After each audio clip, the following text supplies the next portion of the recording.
They told me an Omega's purpose was to kneel. So I rose, and in my shadow, thrones trembled. Prologue. Blood on snow. The world had turned to white and crimson. Snow fell in silent, heavy flakes, each one a fragile counterpoint to the violence staining the ground beneath. The village of Whitefall, nestled in the shadow of the Iron Ridge Mountains, had never known such chaos.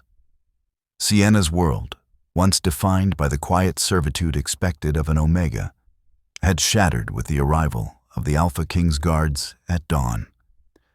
They had come for rebels, or so they claimed.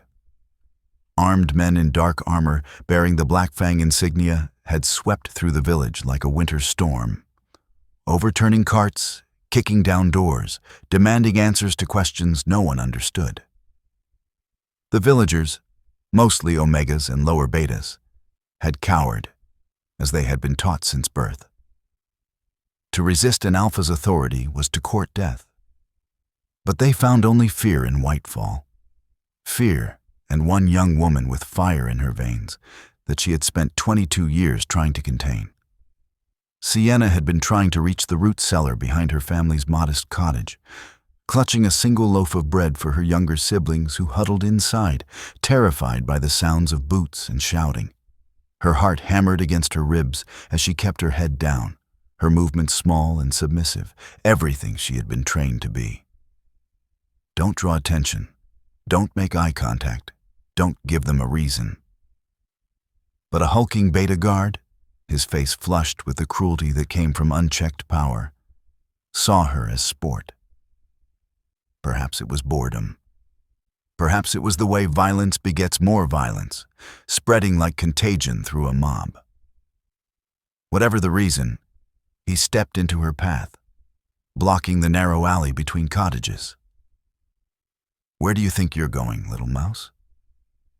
His breath reeked of cheap ale and malice. "Please," Sienna whispered, her eyes on the frozen ground. "I'm just—" The backhand came without warning, a meaty fist that caught her across the cheekbone with enough force to send her spinning. The bread flew from her hands, landing in the red slush where someone else's blood had already stained the pristine snow. Stars exploded behind her eyes as she hit the wall of the cottage, her shoulder cracking against the rough timber. Pain bloomed, sharp and hot. But beneath the pain, something else stirred. Something that had always been there, coiled in the depths of her soul like a sleeping serpent, waiting for the moment when survival demanded more than submission. As the guard reached for her again, his intentions written clearly in his predatory grin. A sound ripped from Sienna's throat. It was not a plea. It was not a whimper of surrender. It was a snarl, low and feral, carrying with it a promise of ruin that made the Beta's grin falter. What happened next would be debated in taverns and council halls for years to come. Some would call it madness. Others would call it divine intervention. But those who were there, who witnessed it with their own eyes, would forever carry the memory of the impossible. Sienna moved. She moved in a blur she didn't recognize as her own, her body acting on instincts that shouldn't exist in an Omega. Her hand found a fallen knife in the snow, dropped by a fleeing villager or careless guard. It didn't matter. What mattered was that her fingers closed around the hilt with perfect, deadly certainty. The Beta guard's eyes widened. He raised his arm to block, but she was already inside his guard, moving with a speed and precision that defied her designation. The blade found the gap between his armor plates, sliding between ribs with a wet, horrifying ease. Hot blood sprayed across her face, shockingly warm against her frozen skin. The guard's eyes went wide with disbelief. He clutched at the wound, stumbled backward, and fell into the crimson snow with a wet thud that seemed impossibly loud in the sudden silence. Sienna stood frozen, staring at the knife in her hand, at the blood, so much blood, dripping from her fingers. Her mind struggled to comprehend what her body had just done. "She killed Garrett!" someone shouted. The spell broke. 4 more guards converged on her, weapons drawn, their faces twisted with rage and shock. An Omega. An Omega had killed one of their own. It was an affront to the natural order, a violation of every law that governed their world. They expected her to run, to beg, to collapse in submission as her biology demanded. Instead, the red haze descended. Later, Sienna would have no clear memory of what happened in those next moments. She would remember only fragments. The weight of the knife in her hand, the spray of arterial blood painting the snow in abstract patterns, the screams that might have been theirs or might have been hers. She would remember the feeling of her wolf, the part of her that should have been small and docile, surging forward with a savage joy that terrified her. When the red haze finally cleared, when the beast inside her retreated back to its cage, Sienna found herself standing in a circle of death. 5 guards lay dead at her feet, their eyes frozen wide in disbelief, their blood steaming in the cold air. The knife had fallen from her trembling hand. The survivors, a dozen more guards who had witnessed the carnage, circled her at a distance, their weapons raised but their hands shaking. Their scent, which had been thick with aggression and dominance, now carried the unmistakable musk of fear. Fear. Of her. An Omega. Sienna swayed on her feet, exhaustion and shock threatening to drag her down. Her breath came in ragged gasps, each one burning her lungs. She wanted to run, to hide, to wake up from this nightmare. But her legs wouldn't obey, and the circle of guards was drawing tighter despite their fear. Then the air changed. It grew heavy, oppressive, charged with a dominance so profound it made her very soul tremble. The weight of it pressed down on her shoulders, forcing her to her knees despite every ounce of defiance in her body.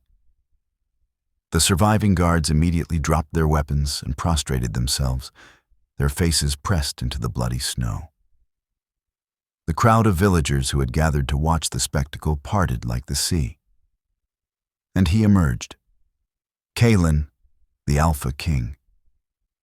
He was a giant among wolves, standing well over 6.5 feet tall, his broad shoulders draped in a cloak of midnight fur. His armor was black as obsidian, chased with silver that caught the weak winter light.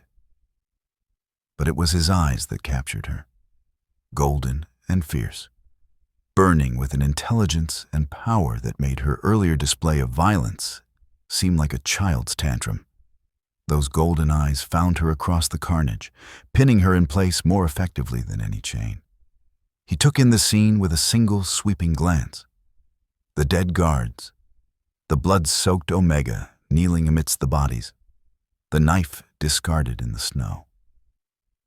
His face revealed nothing. No shock, no anger, no disgust. Just a calculating assessment that made Sienna feel like a specimen under glass. When he finally spoke, his voice was low, a deep rumble that resonated in her chest like distant thunder. "Explain this." One of the prostrate guards risked lifting his head. "Your Majesty, the Omega, she murdered them. She killed 5 of your warriors like they were nothing. It's unnatural. She's an abomination." Kaelen's gaze never left Sienna. He began to move forward, his steps measured and deliberate, crossing the distance between them with the unhurried confidence of an apex predator. The crowd shrank back from his path. He stopped 3 feet from where she knelt, towering over her. Up close, his presence was overwhelming. His scent, pine and smoke and something indefinably masculine, flooding her senses, making her head spin. "Look at me," he commanded. Every instinct screamed at her to keep her eyes lowered, to show submission, to beg for mercy. Instead, Sienna lifted her chin and met his gaze directly. If she was going to die, she would die on her own terms. Something flickered in those golden eyes. Surprise? Interest? It was gone before she could identify it. They attacked first, she said, her voice hoarse but steady. I defended myself. Lies. An older guard, his face purple with rage, stepped forward. Omegas don't have the strength or the will to do this. She must be possessed, corrupted by dark magic. There's no other explanation. Execute the abomination before she kills again. Murmurs of agreement rippled through the crowd. Sienna felt the noose tightening. Of course they would kill her. What she had done was impossible, and the impossible was always dangerous. But Kaelen raised one hand, and silence fell like a hammer. He continued to study her, his head tilted slightly, as if she were a puzzle he was determined to solve. Then, slowly, deliberately, he descended to one knee, bringing himself closer to her level. The gesture shocked the crowd into absolute stillness. The Alpha King knelt for no one. Kaelen reached out, and Sienna forced herself not to flinch. His fingers, calloused and strong despite their gentleness, brushed the cut on her cheek where the guard had struck her. The touch was feather-light, almost tentative. The jolt was instantaneous. It was a lightning strike of pure, primal connection that arced between them with physical force. Electricity raced up Sienna's spine, every nerve ending in her body suddenly, painfully alive. Her wolf, which had been sated and dormant after the violence, surged forward with a desperate, joyful howl that echoed through her very bones. Mate. The word reverberated through her consciousness with the weight of absolute truth. This man, this king, this stranger whose orders had brought death to her village, he was hers, the other half of her soul, the one being in all the world that the moon goddess had chosen for her. Sienna gasped, her eyes going wide with horror and recognition. Kaelen recoiled as if burned, jerking his hand back and stumbling to his feet. His golden eyes were wild, pupils dilated with shock and something else. Something primal and hungry and terrifying in its intensity. His chest heaved as if he'd been running, and a low growl rumbled from deep in his throat. No, he whispered. Then, louder, his voice rough with denial. No! But the bond was there, shimmering between them like heat waves rising from sun-baked stone, visible to anyone with eyes to see it. Undeniable, unbreakable.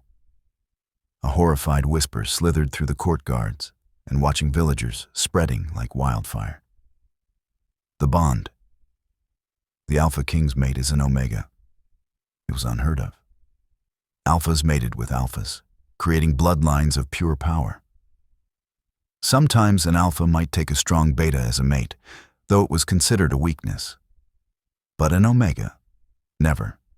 Omegas were the lowest designation, meant for service and bearing children for their betters. They were not meant to stand beside kings. And yet the bond, that sacred, undeniable connection forged by the moon goddess herself, blazed between them for all to see.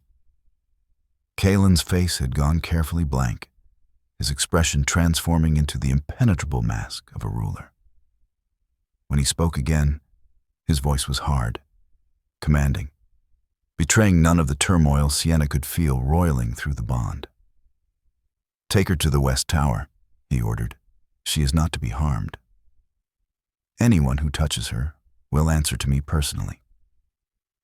Your Majesty, the older guard protested. She murdered. She is my mate. Kaelen cut him off, his voice dropping to a dangerous growl that made even Sienna shiver.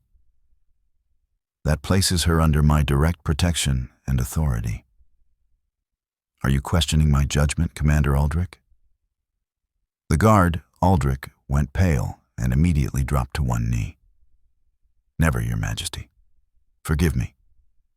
Escort her to the keep." Carefully.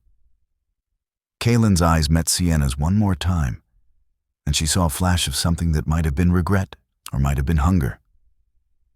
"We will speak later."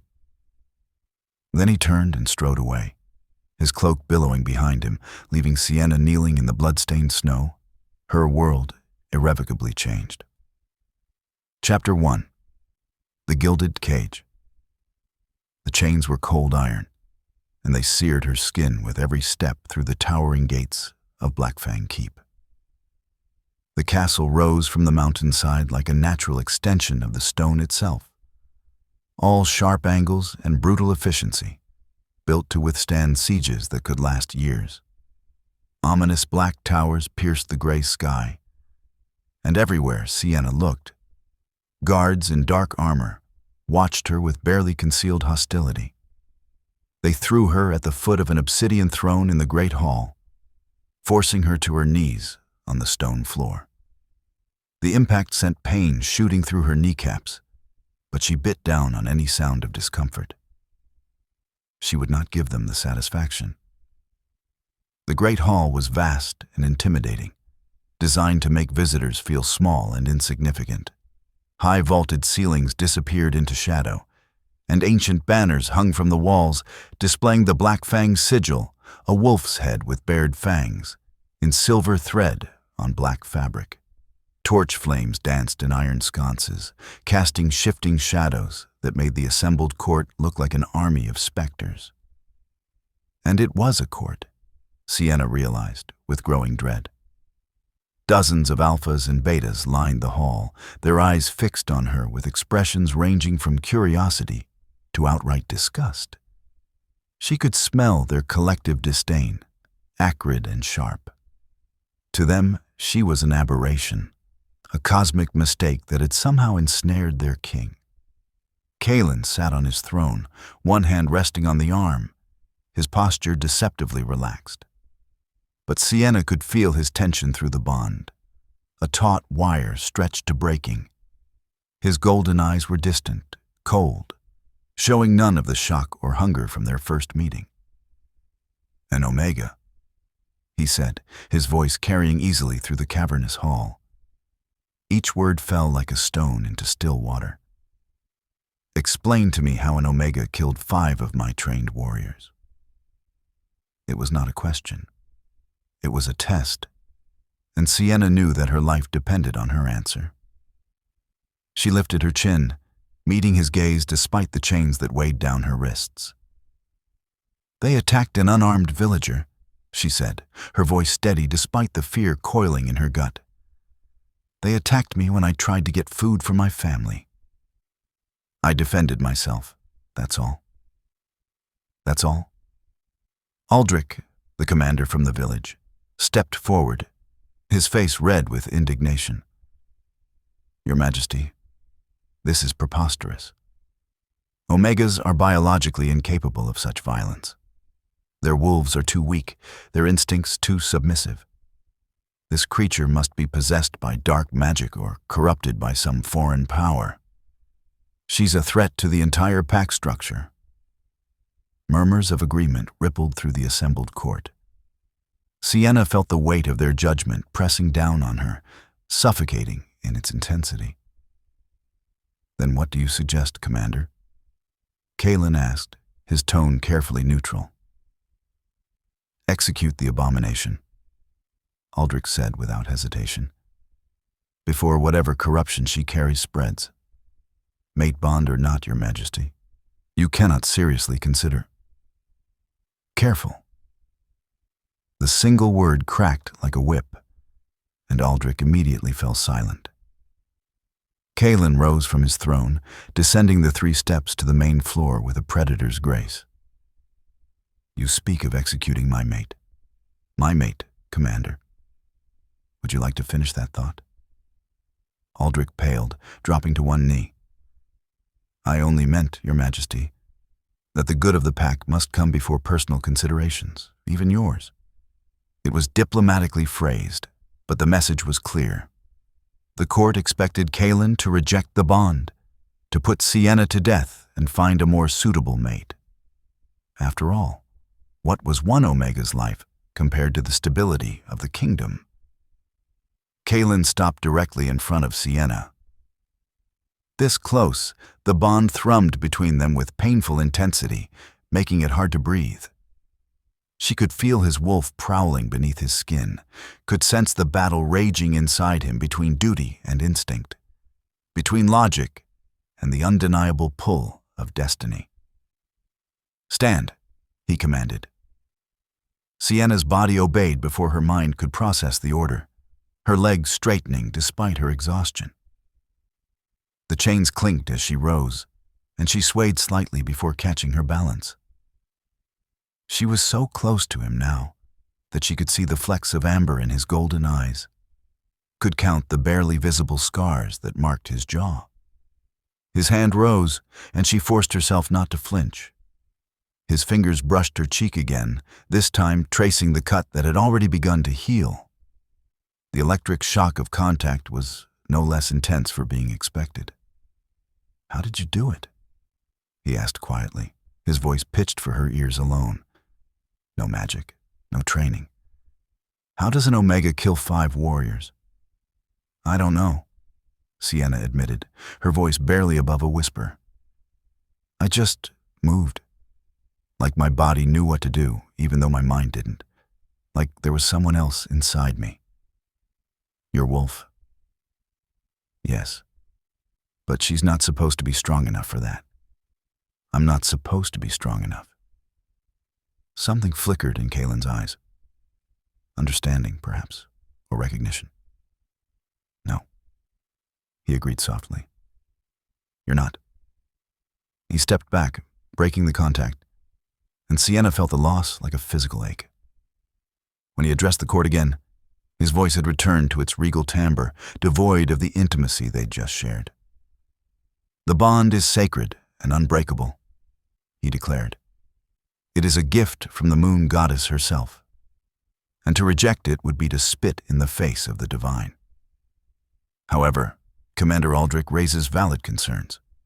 An Omega with the strength and instinct of an Alpha is unprecedented, dangerous even." Sienna's heart sank. Here it comes, she thought, the political rejection. He would acknowledge the bond while finding some way to keep her imprisoned or powerless, satisfying both tradition and expedience. "Therefore," Kaelen continued, his eyes scanning the assembled court, "she will remain in the keep under my direct supervision. I will determine the source and extent of her abilities. If she proves to be a threat, I will deal with her personally. If not—" He paused, and his gaze returned to Sienna. "Then she will take her rightful place as my mate and queen." The court erupted in protest. Voices rose in a cacophony of objection and outrage, alphas and betas alike shocked by the very suggestion that an Omega could be queen. Kaelen raised his hand, and his power rippled out through the hall like a shock wave. The sheer force of his dominance slammed into everyone present, driving them to their knees, silencing their protests with brutal efficiency. Even Sienna felt the pressure, though the bond seemed to shield her somewhat from the worst of it. "My decision is final," the Alpha King said into the silence, his voice hard as iron. "Escort my mate to the West Tower. She is to be given a comfortable room, suitable clothing, and proper food. Anyone who harms or harasses her will be considered to have committed treason against the crown. Am I understood?" A chorus of reluctant, "Yes, Your Majesty," rose from the kneeling court. 2 female guards, betas by their scent, approached cautiously. One of them, a woman with short dark hair and kind eyes, carefully removed the iron chains from Sienna's wrists. The skin beneath was raw and blistered, and Sienna hissed at the pain of contact. "I'm sorry," the guard murmured. "I'm Lyra. I'll take you to your room now." As they led her from the great hall, Sienna felt Kaelen's eyes on her back, burning with an intensity that made her skin prickle. The bond pulsed between them, a constant reminder of the impossible connection neither of them had asked for. The West Tower proved to be everything Kaelen had promised, and everything Sienna feared. Her new room was larger than the entire cottage she'd shared with her family, with soaring ceilings, leaded glass windows that overlooked the mountain valley, and furnishings that spoke of wealth beyond her imagination. A 4-poster bed dominated one wall, draped in deep blue silk that caught the firelight. A wardrobe of dark wood stood open, revealing gowns and jewel tones that she would never have been permitted to wear as an Omega. A writing desk sat by the window, stocked with fine paper and ink. Thick rugs covered the stone floor, and a fire roared in the marble fireplace, warming the space to comfortable luxury. It was beautiful, opulent, perfect. And the door, she discovered when Lyra left with an apologetic smile, was locked from the outside. Sienna crossed to the window, pressing her palms against the cold glass. Far below, she could see the lights of the keep, the movement of guards on their patrols. Beyond the walls, the mountains stretched into the distance, snow-capped and beautiful and utterly unreachable. A gilded cage was still a cage. She was the Alpha King's mate, bound by sacred law and divine will. But she was also his prisoner, held against her will in this tower of silk and silver. The lock was different, but the captivity was the same. Sienna pressed her forehead against the glass, exhaustion finally overwhelming her. Her family. Were they safe? Had the guards punished them for what she'd done? The thought made her stomach twist with guilt and fear. What have I done? She closed her eyes, and against her will, her mind drifted to Kaelen. To the weight of his gaze, the gentleness of his touch, the power that radiated from him like heat from a forge. The bond hummed in her chest, a constant presence that whispered of belonging, of home, of completion. But how could he be home when he represented everything she'd been taught to fear?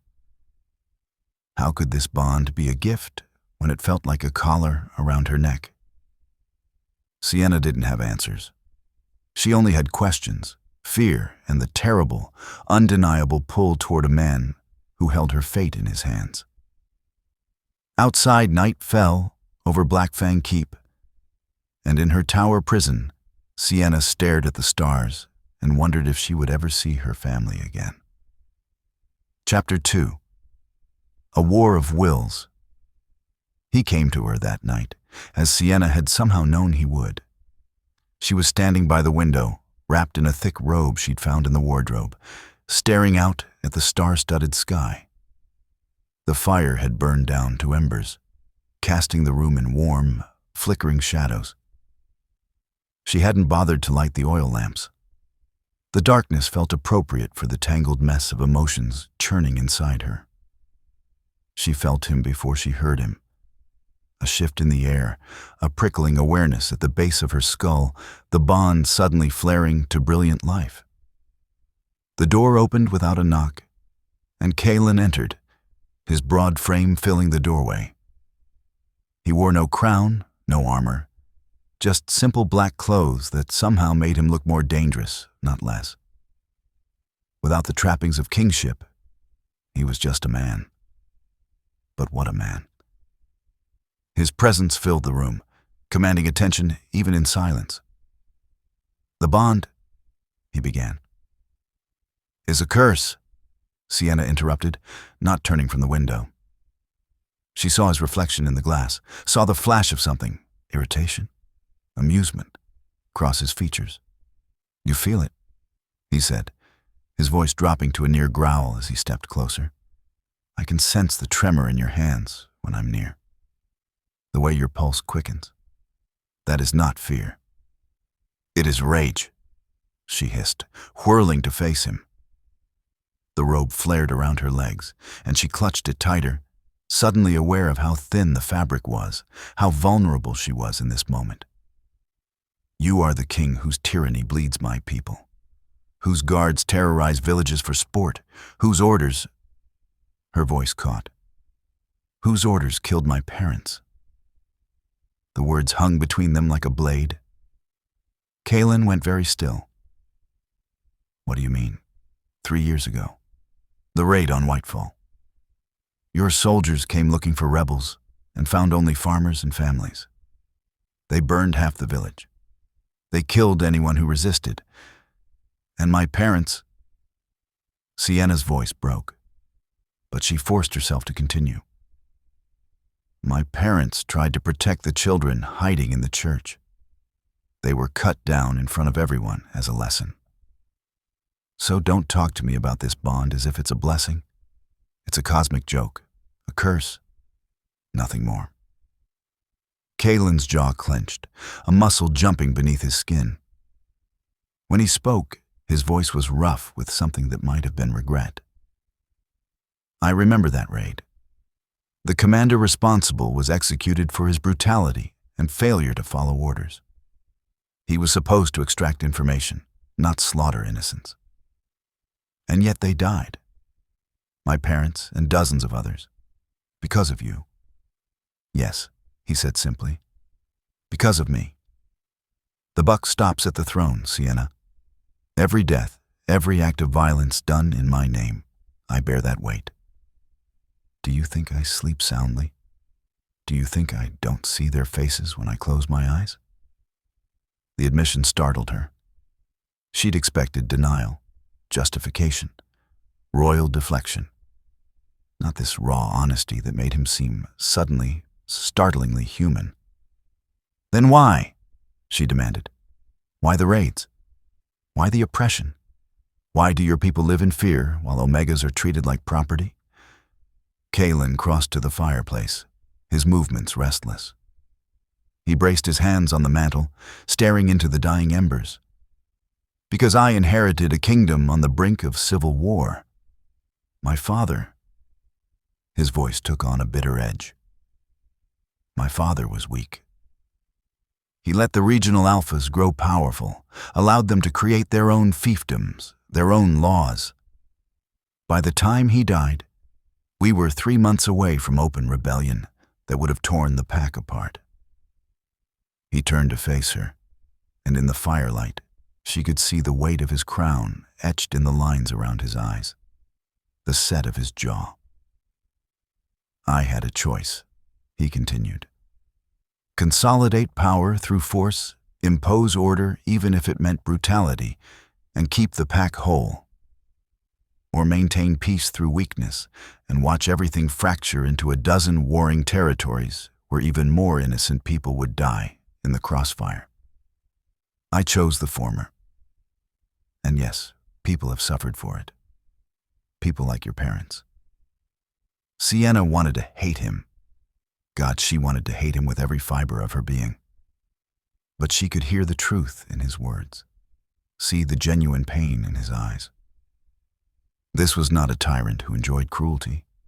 This was a man who had made impossible choices and was drowning in the consequences. The bond pulsed between them, and suddenly the distance felt like a chasm too wide to cross. I'm sorry, Kaelen said quietly. For what it's worth, I am truly sorry for your loss. If I could go back and change what happened, I would. But I can't. I can only try to build a better future from the ashes of the past. A future where Omegas remain in chains? Sienna challenged. Is that what you think this is? He gestured at the opulent room. I could have had you executed, Sienna. The court demanded it. Every law and tradition said you deserved death for killing my warriors. Instead, you're here, alive, safe. I'm a prisoner. You're protected. he countered, taking a step toward her. There are dozens of alphas in this keep who would kill you the moment they found you unguarded. The lock on that door isn't to keep you in, it's to keep them out. Another step closer. Sienna's heart began to pound.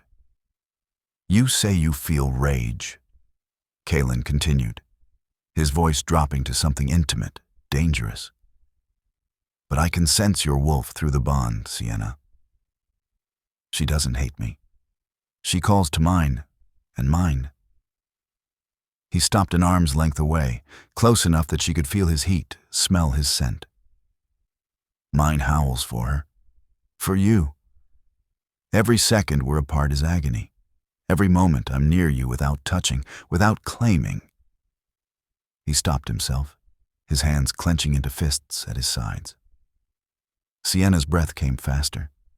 She could feel it too. The magnetic pull, the desperate need that had nothing to do with logic and everything to do with primal instinct.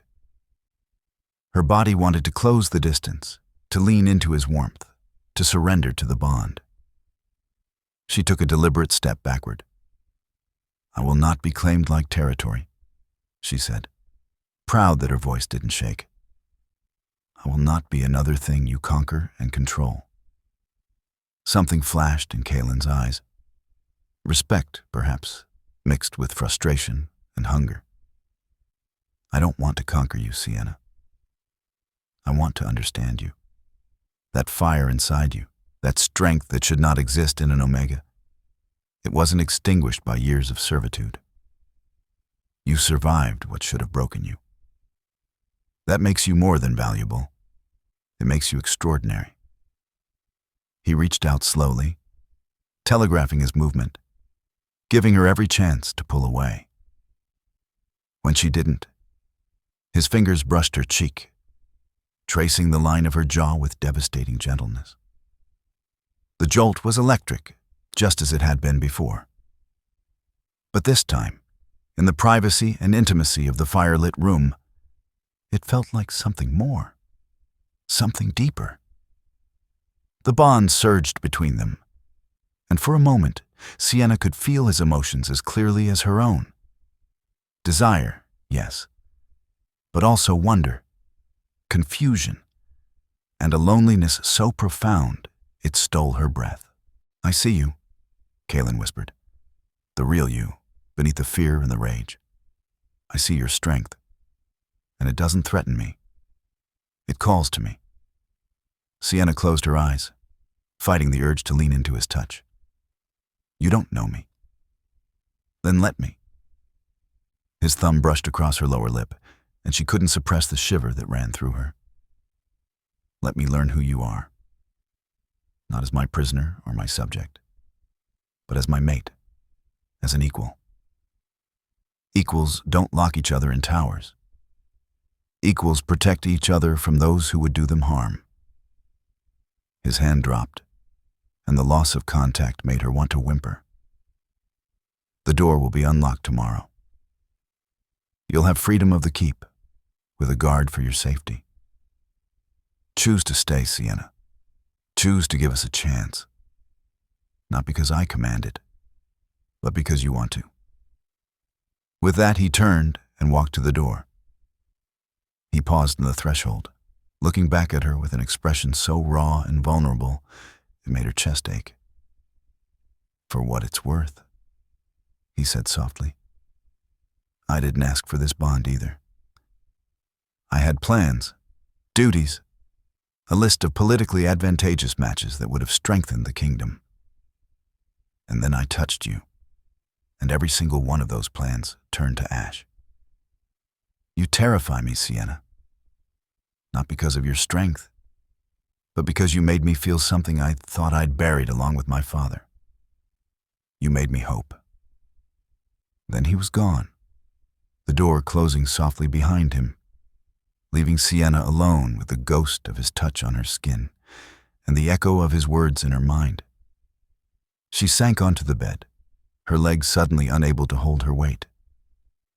Her hands were shaking, not with fear, but with the effort of restraint. Every instinct screamed at her to run after him, to call him back, to surrender to the bond that promised completion and belonging.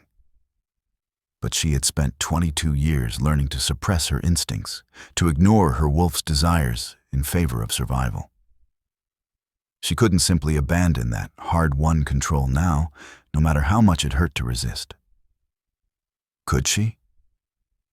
Sienna lay back on the silk sheets, staring at the shadowed ceiling. Tomorrow the door would be unlocked. Tomorrow she would have a choice.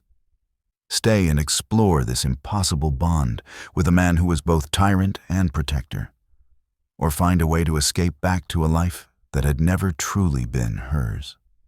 In the darkness, the bond pulsed like a second heartbeat, and Sienna realized with growing dread that the choice might not be as simple as she'd hoped. Chapter 3. Breaking chains. True to his word, the door was unlocked the next morning. Sienna discovered this when she tried the handle after breakfast, a meal so lavish it made her uncomfortable, with fresh bread, honey, cheeses, and fruits she couldn't even name. It swung open easily, revealing Lyra standing guard in the corridor beyond. "Good morning, Lady Sienna," the beta said with a respectful nod. The title made Sienna's skin crawl. She was no lady, had never been anything more than a servant. "Just Sienna, please." Lyra smiled. "As you wish. His Majesty has instructed me to escort you wherever you wish to go within the keep. For your safety," she added quickly, seeing Sienna's expression darken. "There are still those who do not approve of your presence here." That was a diplomatic understatement, Sienna was certain. But she appreciated Lyra's honesty more than false platitudes. "Can I go to the library?" Sienna asked impulsively. She'd never been in a real library. Whitefall had only a small collection of tattered books kept by the village elder, and the desire to lose herself in knowledge, in stories, in anything that wasn't the chaos of her own mind, was overwhelming. Lyra's smile widened.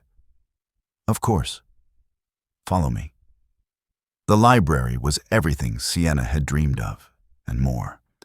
It occupied an entire wing of the keep, a vast space with floor-to-ceiling shelves that climbed 3 stories high.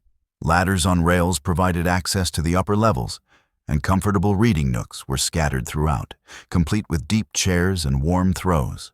The smell of old paper and leather bindings filled the air, a perfume more intoxicating than any flower.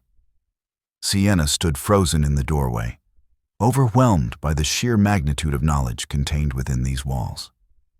Thousands of books, tens of thousands perhaps. History and science, poetry and philosophy, stories from distant lands and ancient times. "You're welcome to take any book back to your room," Lyra said gently. "His Majesty thought you might enjoy spending time here." Of course he did. Sienna didn't know whether to be grateful or annoyed that Kaelen seemed to understand her so well after only one conversation. The bond, she supposed, gave him insights into her nature that she couldn't hide. She spent the morning lost among the shelves, pulling books at random, reading passages that caught her eye. She found medical texts that described wolf biology in detail, the hierarchy of alpha, beta, and omega, the physical and behavioral differences that defined each designation. But notably, none of the texts mentioned omegas possessing the kind of strength she'd displayed. By afternoon, she'd accumulated a small stack of books and retreated to one of the reading nooks. She was deep in a history of the pack wars when she felt the familiar prickling awareness at the base of her skull.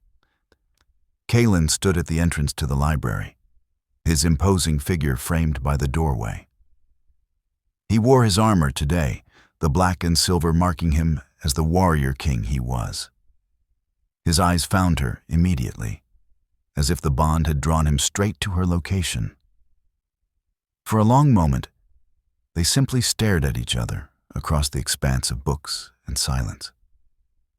Then he moved toward her, his footsteps echoing on the stone floor. "You found the library?" he said, a hint of satisfaction in his voice. "Did you doubt I would?" Sienna closed the book, marking her place with a ribbon. "I hoped." He gestured to the chair opposite hers. "May I?" The question surprised her. He was the king. He could sit wherever he pleased. But he was asking permission, treating her as an equal rather than a subject. It was a small thing, but it mattered. "Yes." Kaelen settled into the chair with a sigh that spoke of long hours and heavy burdens.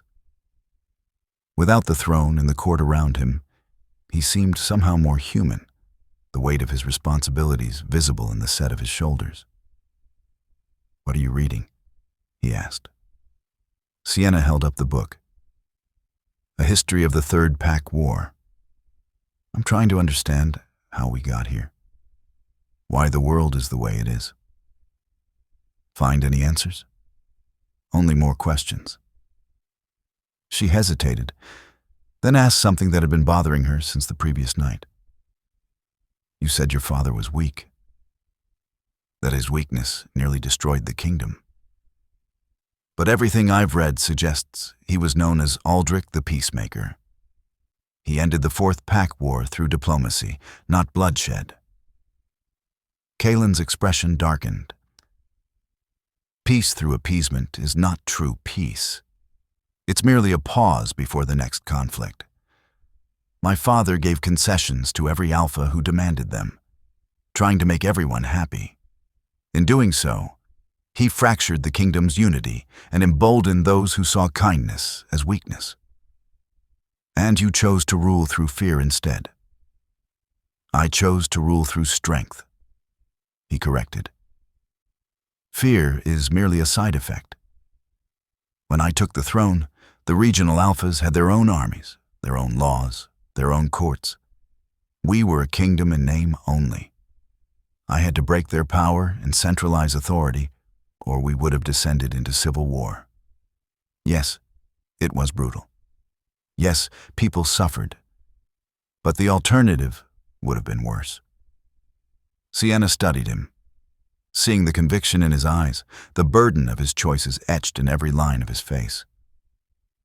"And what about Omegas? Where do we fit into your vision of strength?" "Honestly?" Kaelen leaned forward, his elbows on his knees. "I never thought much about Omegas at all. You were background, part of the natural order, necessary for the pack's continuation, but not requiring my direct attention." He held up a hand as she bristled.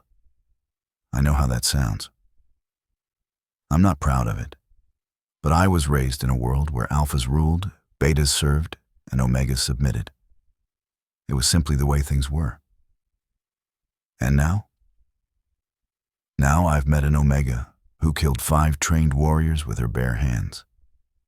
An omega who looks me in the eye without flinching, who challenges me at every turn, who makes me question everything I thought I knew about strength and power and what makes someone worthy of respect."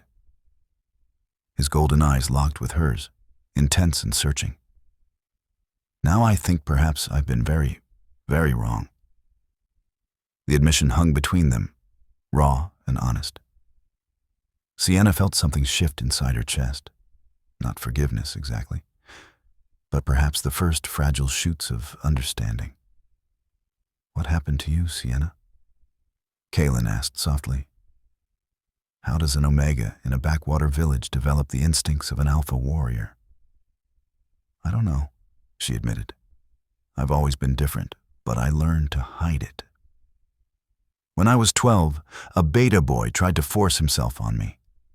I broke his arm. My parents were terrified. They said if anyone found out, I would be killed as an aberration. So I learned to be small, quiet, submissive. I buried everything that made me different as deep as I could. Until you couldn't anymore. Until survival demanded more than submission. Kaelen was quiet for a long moment, his gaze distant. "There are legends," he said finally.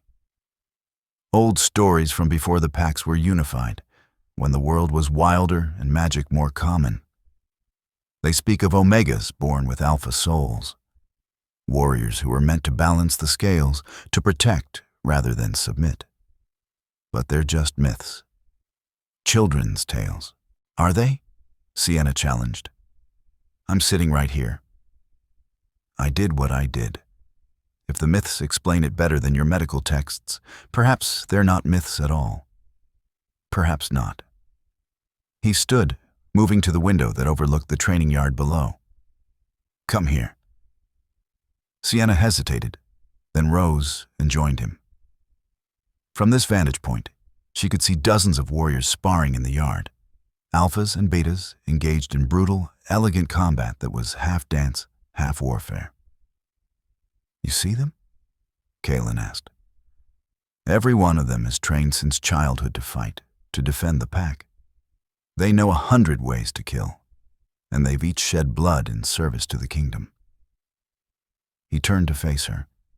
"And yet you, with no training, no preparation, dropped 5 of them in less than a minute. That's not just strength, Sienna. That's instinct. Pure, undiluted warrior instinct." "What are you saying?" "I'm saying that perhaps you were meant for more than servitude. Perhaps you were meant to fight." He paused. "I want to train you." Sienna blinked, certain she'd misheard. "What?" "Train you. Properly.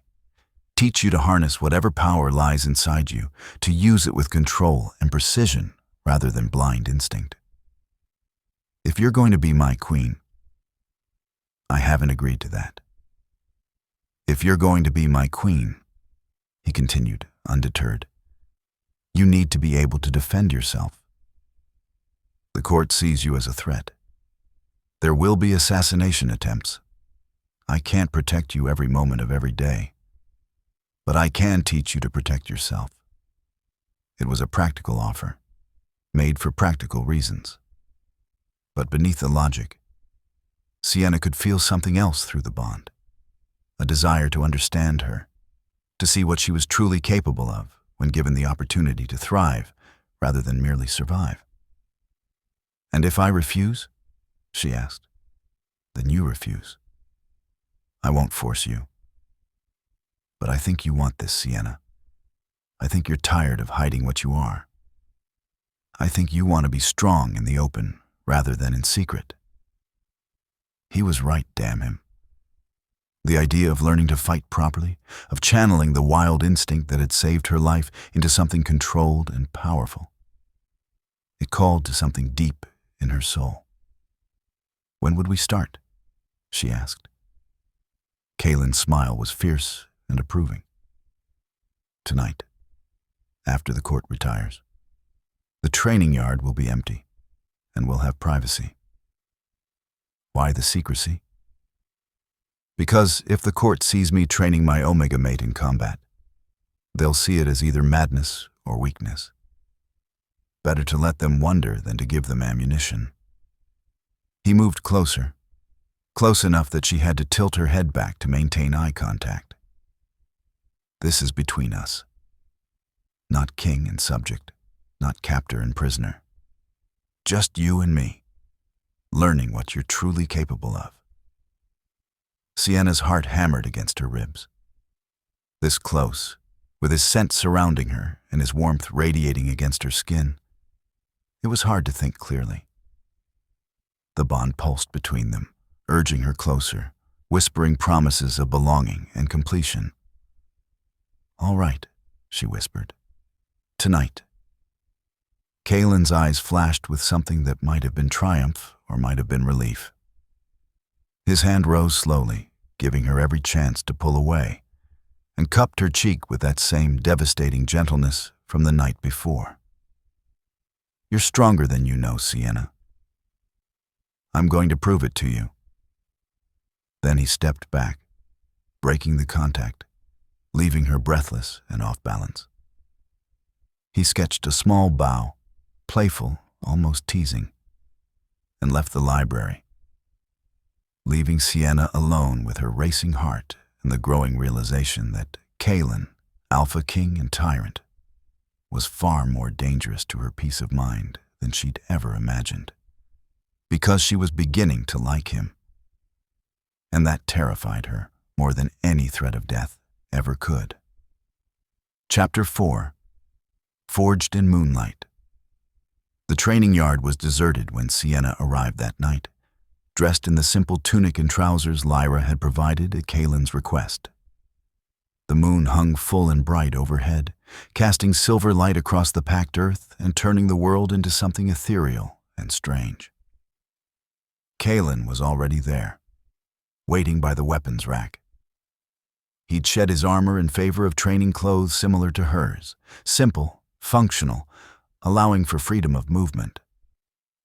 Somehow, he seemed even more dangerous this way, all lethal grace and coiled power without the trappings of rank. "You came," he said, and she heard the note of genuine relief in his voice. He'd been worried she would change her mind. "I said I would. So you did." He gestured for her to join him in the center of the yard. "First lesson. Forget everything you think you know about what an Omega can and cannot do. Your entire life, you've been told you're weak, submissive, incapable of violence. But 3 days ago, you proved all of that wrong. Tonight, we're going to figure out how you did it and how to do it again." Sienna took her position facing him, nervous energy making her shift from foot to foot. "Where do we start?" "With your wolf." Kaelen began to circle her slowly, a predator assessing prey. "When those guards attacked you, you said you moved without thinking. Your body knew what to do even though your mind didn't. That's because your wolf took control. The question is, why? What triggered the shift from submission to violence?" Sienna thought back to that moment in the snow, trying to recall the precise sequence of events. "Fear," she said slowly. "Not for myself, but for my siblings. They were hiding, and I knew if I died, there would be no one to protect them. And then, rage. Pure rage at the injustice of it all, at the casual cruelty." "Fear and rage," Kaelen repeated. "Powerful motivators. But you can't rely on blind emotion in combat. That's how you make mistakes, how you leave yourself open. You need to find the calm center beneath the storm." He moved without warning, a lightning-fast strike aimed at her shoulder. Sienna's body reacted on instinct, blocking the blow and countering with a strike of her own that Kaelen deflected easily. "Good," he said, approval warming his voice. "You see? You have the reflexes. Now we need to hone them." They fell into a rhythm, Kaelen attacking, Sienna defending, each exchange a little faster, a little more complex. He was clearly holding back, his full alpha strength leashed. But even at half power, he was formidable. And yet, Sienna found herself keeping pace, her body moving in ways that felt both foreign and utterly natural. "Your technique is raw, but effective," Kaelen observed, breathing only slightly harder after a particularly intense exchange. "Someone taught you the basics." "My father," Sienna admitted. "He was a soldier before he settled in Whitefall. He said every woman should know how to defend herself, designation be damned. We practiced in secret, early in the mornings, before anyone else was awake." "He sounds like a wise man." He was. The past tense stung, but Sienna pushed through it. "He died trying to live up to those principles." Kaelen stopped circling, his expression softening. "I'm sorry. Truly." "Show me, don't tell me," Sienna said, echoing his earlier words. "You say you want to build a better world? Prove it. Teach me to be strong enough to protect it." Something fierce and approving flashed in Kaelen's eyes. "All right." Again. They trained for hours, until sweat soaked through their clothes and Sienna's muscles screamed with exhaustion. But beneath the physical fatigue was something else, a sense of rightness, of purpose that she'd never felt before. This was what her wolf had been waiting for. Not submission, not servitude, but this, the freedom to be strong without apology. Finally, as the moon began its descent toward the horizon, Kaelen called a halt. They collapsed together on the bench at the edge of the yard, both breathing hard, a comfortable companionship settling between them. "You're a natural," Kaelen said, passing her a water skin. "Better than some warriors I've trained who've been fighting for years." "Because of my wolf?" "Because of you. Your wolf is part of you, Sienna, not separate. Her strength is your strength. You just needed permission to claim it." Sienna took a long drink, the cool water soothing her parched throat. "Is this what you do? Train with your warriors?" "Sometimes. Though usually they're less interesting sparring partners." He turned to look at her, and in the moonlight, his features were softened, almost gentle. "Thank you for trusting me enough to do this." "I'm not sure it's trust yet," Sienna admitted, "but it's something. A beginning, maybe. I'll take it." They sat in comfortable silence, shoulders almost touching, the bond humming contentedly between them. It was strange, Sienna reflected, how quickly this had started to feel natural. Sitting beside the man who had once ordered the raid that killed her parents, who ruled with an iron fist that left bruises on her people.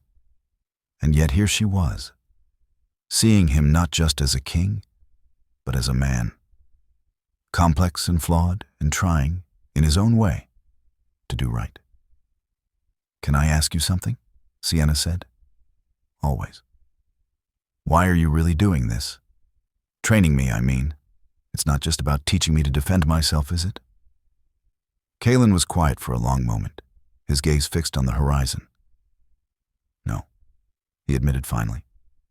"It's also selfish. I want to understand you. Want to see what you're capable of when you're not forced to hide. And..." He paused, as if weighing whether to continue. "I've been alone for a very long time, Sienna. Surrounded by people, but fundamentally isolated. A king can have advisors, warriors, even friends of a sort. But there's always the distance of rank, the knowledge that they serve me rather than choose me. But there's always the distance of rank, the knowledge that they serve me rather than choose me." He turned to face her, and the vulnerability in his eyes made her chest ache. "But you," he continued softly, "you're the only person in this entire kingdom who doesn't have to submit to me. The bond makes us equals, whether either of us wanted it or not. For the first time in my life, I have the chance to know someone who sees me as a man first and a king second. That's precious. Worth fighting for." Sienna's breath caught. She wanted to say something cutting, something to re-establish the emotional distance that kept her safe. But the words wouldn't come. Because he was right, the bond did make them equals, and beneath her anger and her grief was the terrifying recognition that she saw him, truly saw him, in ways no one else did. "I don't know if I can forgive you," she whispered. "For my parents. For the raids. For all of it. I don't expect you to. Forgiveness isn't something that can be demanded or given lightly. It has to be earned." His hand moved slowly, covering hers where it rested on the bench between them. "But maybe, in time, we can build something new.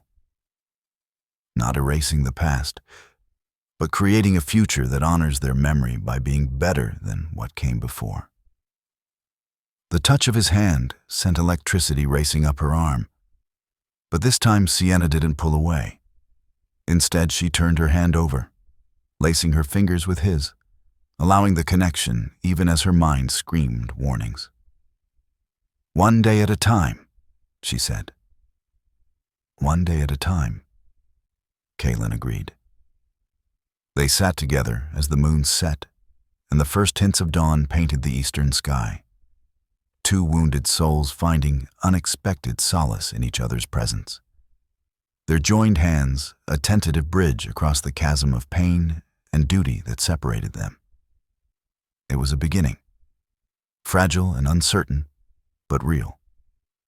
And for the first time since the snow had turned red beneath her feet, Sienna felt the stirring of something that might, eventually, become hope. Chapter 5. Shadows and Schemes. The weeks that followed fell into a pattern. Days spent in the library or walking the keep's gardens with Lyra as her constant shadow, getting to know the rhythms of castle life. Evenings shared with Kaelen, sometimes in conversation, sometimes in comfortable silence, always with the bond humming between them like a living thing. And nights in the training yard, where he pushed her to her limits and she discovered reserves of strength she'd never imagined possessing. Sienna's body changed under the regimen. Muscles she'd never known she had hardened and defined. Her reflexes sharpened to preternatural speed, and her wolf, so long suppressed, began to fully awaken, lending her strength and instincts that grew more formidable with each passing day. But not everyone in Blackfang Keep welcomed the changes they saw. Commander Aldrich watched from the shadows of a corridor as the king and his Omega mate walked together through the courtyard, their heads bent close in conversation. His lip curled in disgust. An abomination, that's what she was. An Omega who murdered Alphas, who had somehow ensnared their king with unholy power. "It's unnatural," he muttered to the man beside him. Lord Davros, an Alpha from the southern territories who'd lost influence when Kaelen centralized power.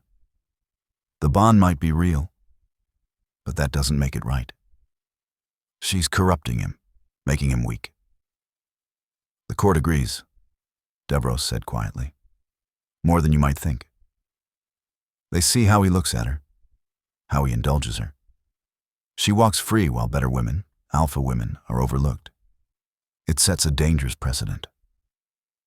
"Then perhaps," Aldrich said carefully, "something should be done about it." Davros's eyes gleamed with interest. "What did you have in mind?" "The Shadow Moon Pack. They've been testing our borders, looking for weakness." "What if they found it? What if they learned that the king's mate, his greatest vulnerability, was poorly guarded?" "You're suggesting we leak information to our enemies?" "That's treason, Commander." "Is it treason to protect the kingdom from corruption? Is it treason to save our king from a witch's spell?" Aldrich's voice took on the fervor of the fanatic. "The bond may be sacred, but so is the purity of our bloodlines. If the king won't reject her, if he's too enthralled to see reason, then we must act for the good of the pack." Davros was silent for a long moment, weighing the risks against the potential rewards. Finally, he nodded. "I have contacts among the Shadow Moon. I'll send word. But Aldrich, if this fails, if we're discovered, we won't be. The Shadow Moon are animals, barely better than rogues. When they attack, it will seem like opportunistic violence, nothing more. And when she's dead, the spell will be broken. The king will mourn, certainly. But then he'll take a proper mate, and the natural order will be restored." Neither man noticed the young servant girl, an Omega named Mara, who'd been cleaning the alcove nearby, who'd heard every word of their treasonous plotting. She waited until they'd moved on, then slipped away into the shadows, her heart pounding. She had to warn someone. But who would believe an Omega's word against a commander and a lord? Meanwhile, in the king's private study, Sienna pored over maps of the kingdom, trying to understand the complex web of alliances and enmities that governed pack politics. Kaelen sat across from her, reviewing reports from his regional governors, but his attention kept drifting to her. She'd changed in the weeks since her arrival, not just physically, though the effects of their training were obvious in the way she moved with new confidence. But something deeper had shifted too. The haunted, hunted look had faded from her eyes, replaced by a sharp intelligence and growing authority that made his heart squeeze with pride and something more tender.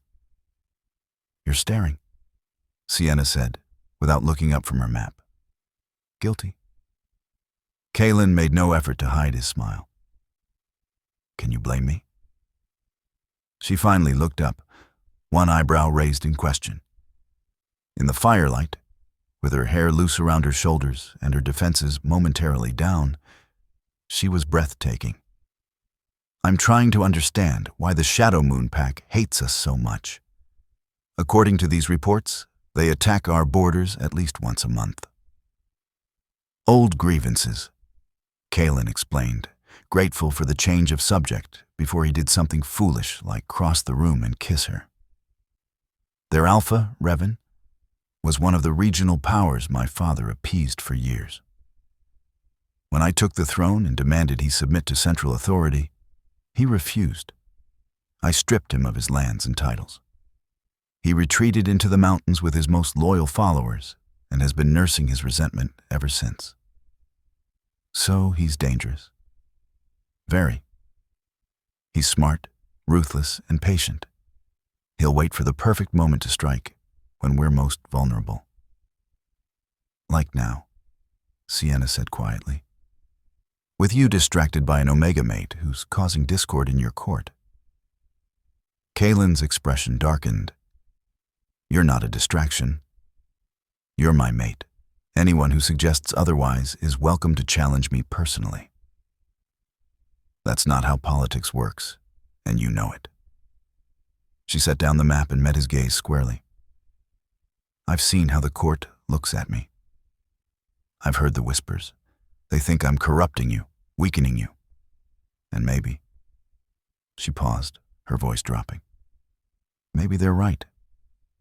Sienna, before me, you were focused entirely on ruling, on maintaining your authority. Now you spend hours every night training me instead of attending to kingdom business. You've made enemies among your own people by protecting me. I'm a liability, Kaelen. You'd be better off if I..." He was across the room before she could finish, his hands framing her face with urgent intensity. Don't you dare finish that sentence. You are not a liability. You are not a weakness. You are the strongest person I have ever known. And if the court can't see that, then they're fools. But... no. His thumb brushed across her cheek, and she shivered at the contact. "I was strong before you came, yes. But I was also alone, cold, becoming the very thing I fought against.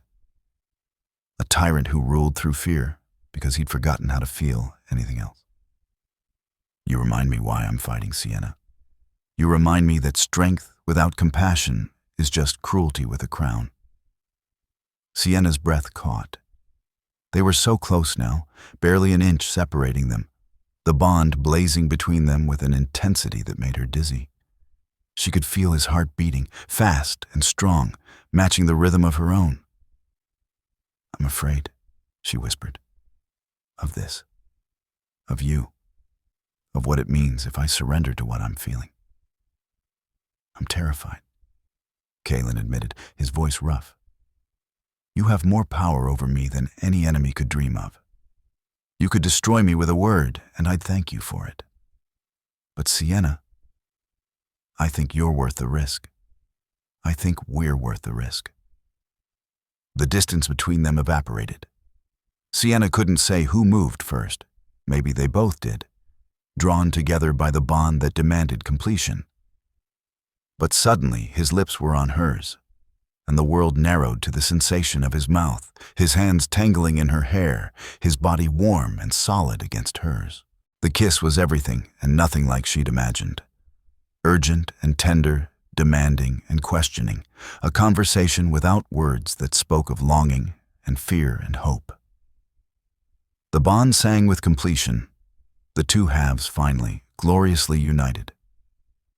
When they finally broke apart, both breathing hard, Kaelen rested his forehead against hers. "I love you," he said simply. "I don't expect you to say it back. I know there's still so much between us, so much pain that can't be erased with a kiss.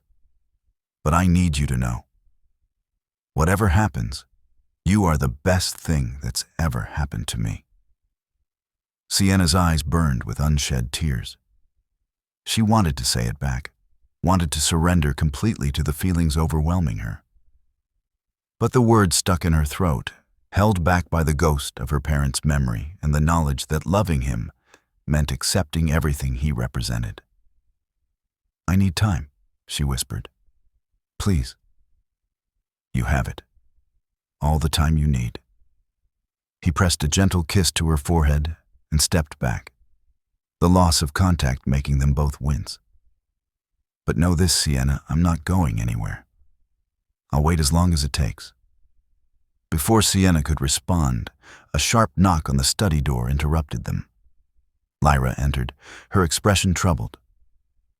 "Your Majesty, my lady, forgive the interruption, but there's a young Omega girl asking to speak with Lady Sienna urgently. She says it's a matter of life and death." Kaelen and Sienna exchanged glances. "Send her in," he commanded. Mara practically fell through the doorway, her face pale with fear. She prostrated herself immediately, trembling. "Your Majesty, my lady, please forgive me for disturbing you." "Rise, child," Kaelen said gently. "What's your name?" Mara, Your Majesty. I'm a servant in the East Wing, and Her voice broke. "I overheard something terrible. I didn't know who to tell, but my mother said Lady Sienna was kind, that she might listen even to an Omega's words, so I—" "Breathe," Sienna said, moving to kneel beside the frightened girl. "You're safe here. Tell us what you heard." Haltingly, with frequent pauses to gather her courage, Mara related the conversation between Aldrich and Davros. With each word, Kaelen's expression grew darker, his power filling the room with a dangerous pressure that made even Sienna's strong wolf want to submit. When Mara finished, silence fell like a blade. "Treason," Kaelen said finally, his voice deadly calm. "They plan to sell intelligence to my enemies, to orchestrate an attack that could kill my mate, and they think I won't discover it. You need to arrest them," Sienna said urgently. "If they've already sent word to the Shadow Moon. We need proof first. The word of a servant, even truthful word, won't be enough to move against a commander and a lord without causing a rift in the court." His eyes found Mara, and his expression softened slightly. "You did the right thing coming to us. You likely saved lives tonight. I won't forget it." Mara's eyes widened in shock and gratitude.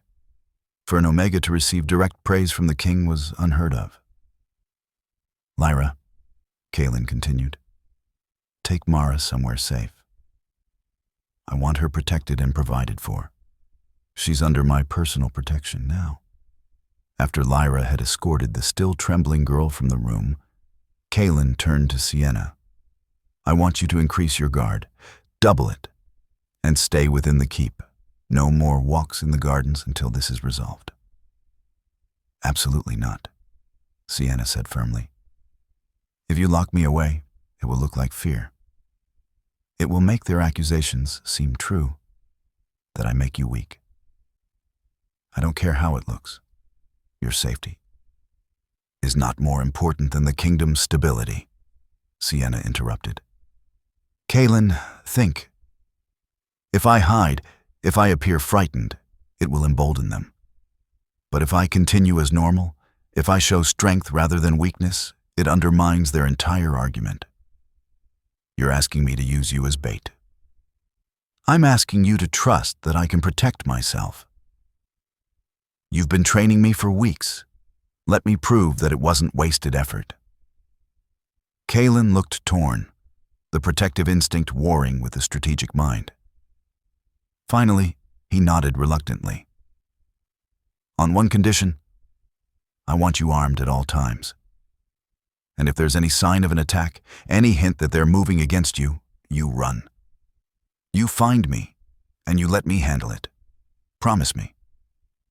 Sienna wanted to argue, but the raw fear in his eyes stopped her. I promise. He pulled her close, wrapping his arms around her in an embrace that spoke of desperation and love in equal measure. I can't lose you, he whispered into her hair. I've only just found you. Sienna closed her eyes, breathing in his scent, letting the bond soothe the fear that threatened to overwhelm her. You won't, she promised, praying to the moon goddess that it was a promise she could keep. Chapter 6. When Wolves Bare Their Fangs. The attack came 3 nights later, under the cover of a new moon that painted the world in shades of black and shadow. Sienna was returning from the library with Lyra when the first sounds of battle reached them. Shouts of alarm, the clash of steel on steel, the feral snarls of wolves in their animal forms. The keep's warning bells began to toll, their deep tones reverberating through the stone corridors. Shadow Moon, Lyra breathed, her face going pale. They're inside the walls. How? How had they breached Black Fang's formidable defenses? But even as the question formed, Sienna knew the answer. Aldrich and Davros. They'd done more than leak information. They'd opened the gates themselves. Get to safety, Lyra urged, drawing her sword. I'll buy you time to reach the king's quarters. No. Sienna's hand went to the dagger Kaelen had given her. A beautiful weapon with a silver blade and a grip wrapped in supple leather. I fight with you. My lady, that's an order. They ran through the corridors, Lyra leading the way toward the throne room where Kaelen would be gathering his forces. But they'd barely made it halfway when a group of Shadow Moon warriors rounded the corner ahead, their faces twisted with battle lust. There, one of them shouted. The Omega. Revan wants her alive. Of course he did. Sienna was the perfect hostage, the perfect leverage against Kaelen. Dead, she might make him sad. Alive and suffering, she could break him entirely. But they'd have to catch her first. Sienna moved without thought, her body flowing into the fighting stance Kaelen had drilled into her night after night. When the first warrior lunged, she was ready, deflecting his sword with her dagger and using his momentum against him, sending him crashing into the stone wall with bone-crunching force. The second came at her from the side, but Lyra intercepted him, their blades meeting in a shower of sparks. That left 3 more, all alpha males who outweighed Sienna by 100 pounds and should have been able to tear her apart. Should have. But weeks of training had awakened something in Sienna, something that went beyond mere technique. Her wolf rose to the surface, lending her strength and speed that made her a blur of motion. She fought like a force of nature, her dagger finding the gaps in armor, her movements too fast to track. Within minutes, all 5 Shadow Moon warriors lay dead or dying at her feet, and Sienna stood panting, blood-spattered but unharmed. Moon goddess, Lyra whispered, staring at her with something like awe. The rumors are true. You really are. Different, Sienna finished. Come on. We need to find Kaelen. They found him in the throne room, transformed into a war leader directing his forces with swift, brutal efficiency. His armor was already splashed with blood, his sword slick with it. When he saw Sienna, relief and fury warred on his face. "You're supposed to be fighting," Sienna interrupted, "which is what I'm doing. Where do you need me?" For a moment, she thought he'd argue. But then he saw the bodies they'd left in their wake, saw the determined set of her jaw, and something in his expression shifted from protective to proud. The East Courtyard. Aldrich and Davros opened the gates there. "If we can close them and cut off their reinforcements, consider it done." Kaelen caught her hand as she turned to go, pulling her back for a fierce, desperate kiss. "Come back to me," he commanded against her lips. "Always." The battle raged through the night, a chaotic mess of steel and claws and blood.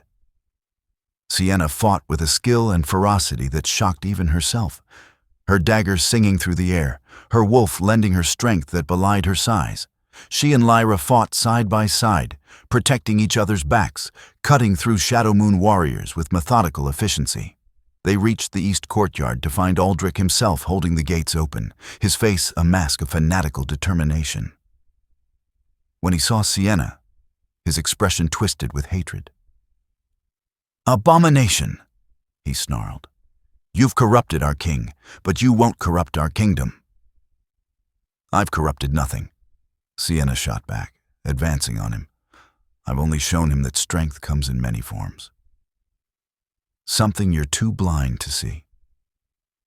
Aldrich drew his sword, a massive alpha blade that Sienna shouldn't have been able to counter. They met in a clash of steel that sent shockwaves up her arm. He was stronger, more experienced, fueled by righteous fury. But Sienna had something he lacked. She had nothing left to lose and everything to fight for. They dueled across the courtyard, a deadly dance that left both of them bleeding. Aldrich landed a blow that sliced across Sienna's ribs, making her gasp with pain. But she used his overconfidence against him, feinting left and then striking right, her dagger finding the gap between his armor plates and sliding between his ribs. Aldrich fell to his knees, his eyes wide with shock and disbelief. "Impossible," he whispered. "You're just an Omega." "I'm so much more than that," Sienna said quietly. "And you died never understanding why." She left him there and ran to the gates, throwing her weight against them. Lyra joined her, and together they managed to swing them shut, cutting off the flow of Shadow Moon reinforcements. The heavy bar fell into place with a satisfying thud. But they weren't safe yet. A wolf's howl split the night, deeper and more terrifying than any Sienna had heard before. She turned to see a massive black wolf padding into the courtyard, easily twice the size of a normal alpha in wolf form. Its eyes glowed red in the darkness, and power radiated from it like heat from a forge. Revan, the Shadow Moon Alpha himself. He shifted back into human form, a giant of a man covered in scars and tribal tattoos, his face split in a savage grin. "So you're the little Omega who's caused so much trouble," he rumbled. "I was going to take you alive, but I think I'll just kill you instead. It'll hurt your king more to find your body." Fear tried to claw its way up Sienna's throat, but she pushed it down. She'd faced death before. She'd face it again if she had to. "You're welcome to try," she said, raising her dagger. Revan laughed, a sound like boulders grinding together. "Brave little thing. I'll make it quick." He shifted mid-leap, the massive black wolf hurtling toward her with jaws wide enough to close around her head. Sienna raised her dagger, knowing it was futile, knowing she was about to die. A golden blur intercepted Revan mid-air. Kaelen, in his wolf form, slammed into the Shadow Moon Alpha with the force of a battering ram. The two wolves crashed to the ground in a snarling, snapping tangle of fur and fangs. They rolled apart and circled each other, hackles raised, preparing for a fight that would determine the fate of the kingdom. Sienna could only watch, her heart in her throat, as the two most powerful alphas in the region tore into each other with savage fury. Kaelen fought with the precision of a trained warrior, but Revan fought with the brutality of someone who'd spent years in the wilderness, unbound by civilization's rules. Blood stained the courtyard stones. Both wolves bore wounds, their flanks heaving with exertion. But neither would yield. Neither would submit. This was a fight to the death. Revan managed to get his jaws around Kaelen's throat, not deep enough to kill, but enough to make the king's wolf yelp in pain. He began to squeeze, and Sienna saw Kaelen's struggles weaken. Number. She didn't think, didn't plan. She just moved. Sienna shifted for the first time in her life, her body transforming in a burst of silver light. Her wolf was smaller than the alphas, sleeker, built for speed rather than power. But when she launched herself at Revan, her teeth found the back of his neck with surgical precision.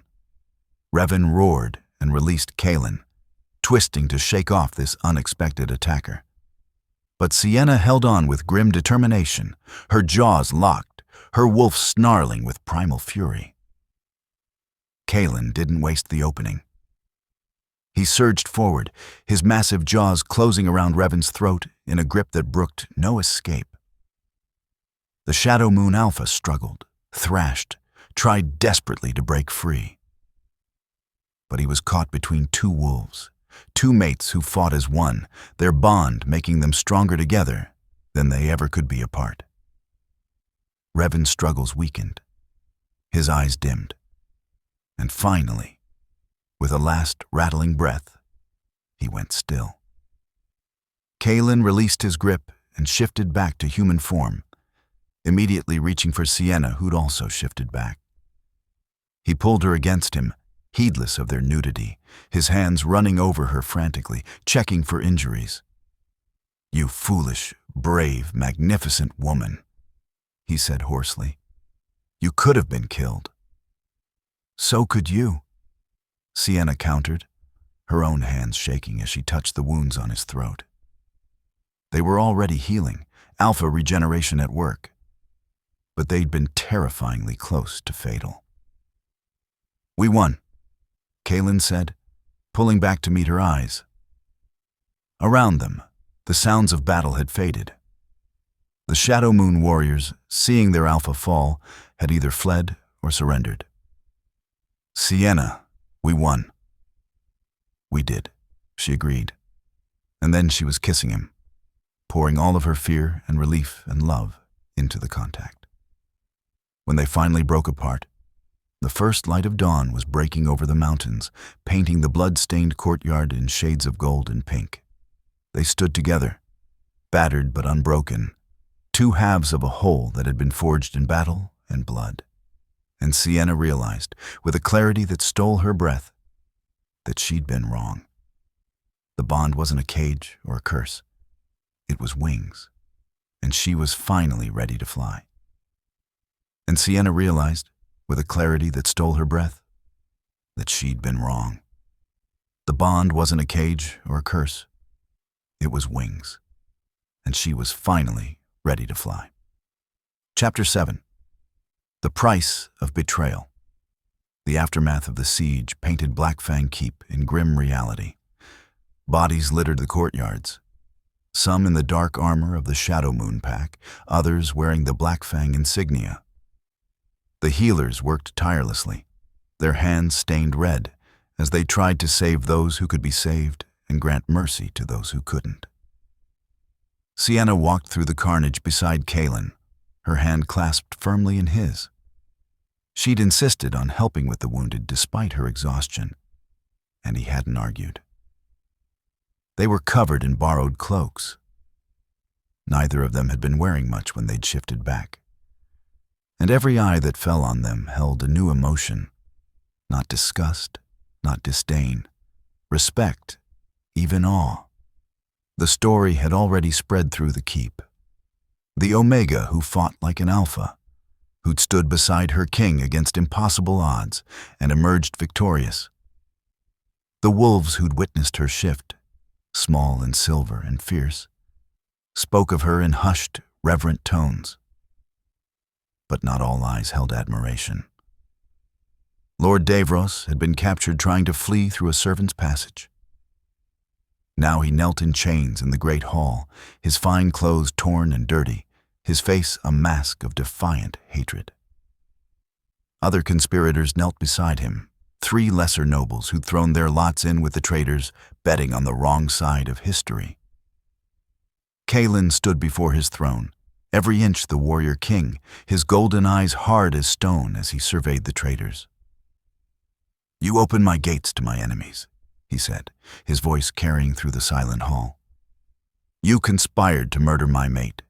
You betrayed your oaths, your pack, and your king. The punishment for treason is death. Does anyone here contest this judgment?" Silence greeted his words. Even the conspirators didn't bother to plead for mercy. They knew there would be none.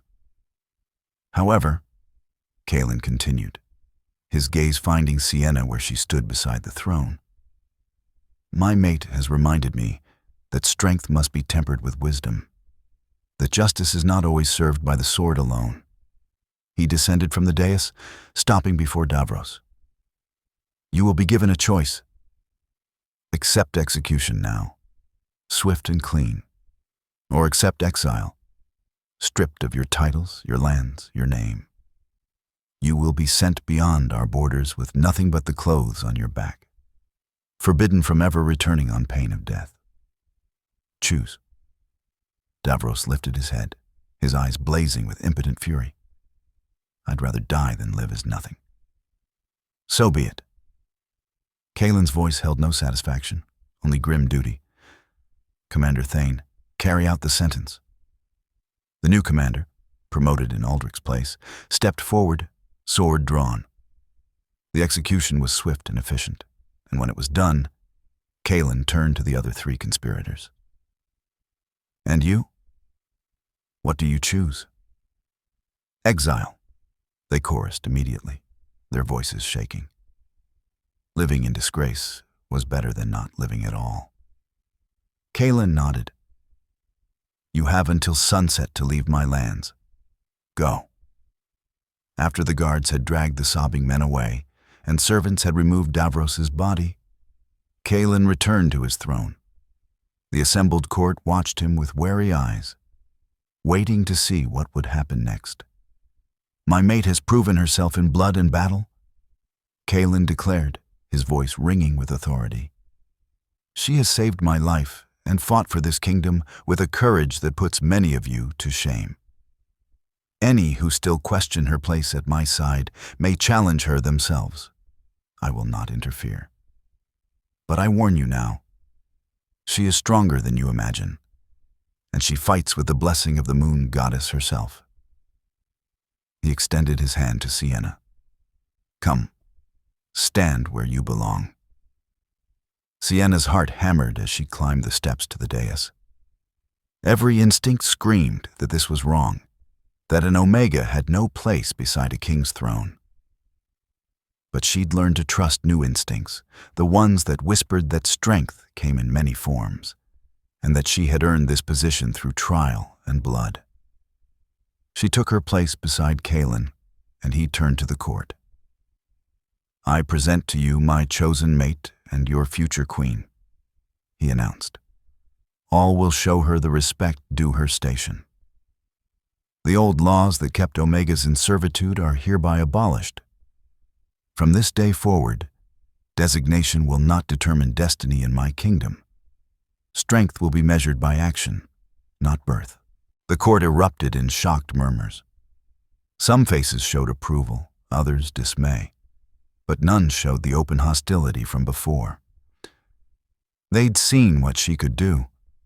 They'd learned that underestimating her was a fatal mistake. "Tomorrow," Kaelen continued, "we will hold a formal mating ceremony, binding us in the eyes of the pack and the goddess. But today, We mourn our fallen and tend our wounded. You are dismissed." As the court filed out, Sienna felt the weight of what had just happened settle on her shoulders.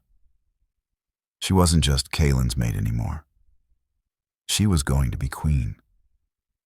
She would have duties, responsibilities, power she'd never imagined having. It was terrifying. It was exhilarating. "Having second thoughts?" Kaelen asked quietly, reading her expression with the ease granted by their bond. "100 thoughts, more like," Sienna admitted. "Kaelen, I don't know how to be a queen. I barely know how to be anything other than a servant. Then we'll learn together." He took both her hands in his touch warm and steady. "I didn't know how to be a king when I took the throne. I made mistakes, lots of them. But I learned, and I'm still learning. And now," his voice softened, "now I have you to help me, to challenge me when I'm wrong, to support me when I'm right, to rule beside me as an equal. That's all I ask, Sienna. Just be yourself. That's more than enough." "What if myself isn't enough? What if I fail? Then we fail together." "But I don't think you will. You've already changed so much, made me see things I was blind to. Imagine what we can accomplish together." Sienna wanted to protest further, to list all the ways she was unsuited for this role. But looking into Kaelen's eyes, seeing the absolute faith he had in her, she found herself believing, just a little, that maybe he was right. "One more thing," Kaelen said, his expression turning serious. "Before the mating ceremony, there's something you need to know. Something I should have told you earlier, but..." He paused, clearly struggling with the words. "The mate bond, once completed through the ceremony, is permanent and absolute. It will deepen the connection between us beyond what you feel now. You'll sense my emotions, my thoughts, as clearly as your own, and I'll sense yours. There will be no secrets, no privacy of mind." "That sounds invasive," he finished. "I know, which is why I'm giving you one last chance to walk away. If you complete the ceremony with me, Sienna, you'll be bound to me forever. Not just in this life, but in whatever comes after. Your soul to mine, entwined for eternity. I won't force that on you.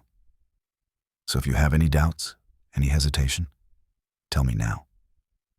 Sienna's breath caught. She hadn't known the bond could deepen further, hadn't understood the full implications of what she was agreeing to. To have her mind connected to his, her innermost thoughts exposed. It was the ultimate vulnerability. But as she looked at Kaelen, at the man who'd taught her to be strong, who'd fought beside her and bled for her, who'd turned his entire kingdom upside down rather than reject their bond, she realized she wasn't afraid. "I have doubts," she said honestly. "I'm terrified of 100 different things. But being bound to you isn't one of them. Not anymore." "You're sure?" "I'm sure." Kaelen's smile was brilliant, transforming his usually stern face into something radiant and young. He pulled her close, kissing her with a tenderness that made tears spring to her eyes. "I love you," he murmured against her lips. "Moon goddess, help me. But I love you more than I thought possible."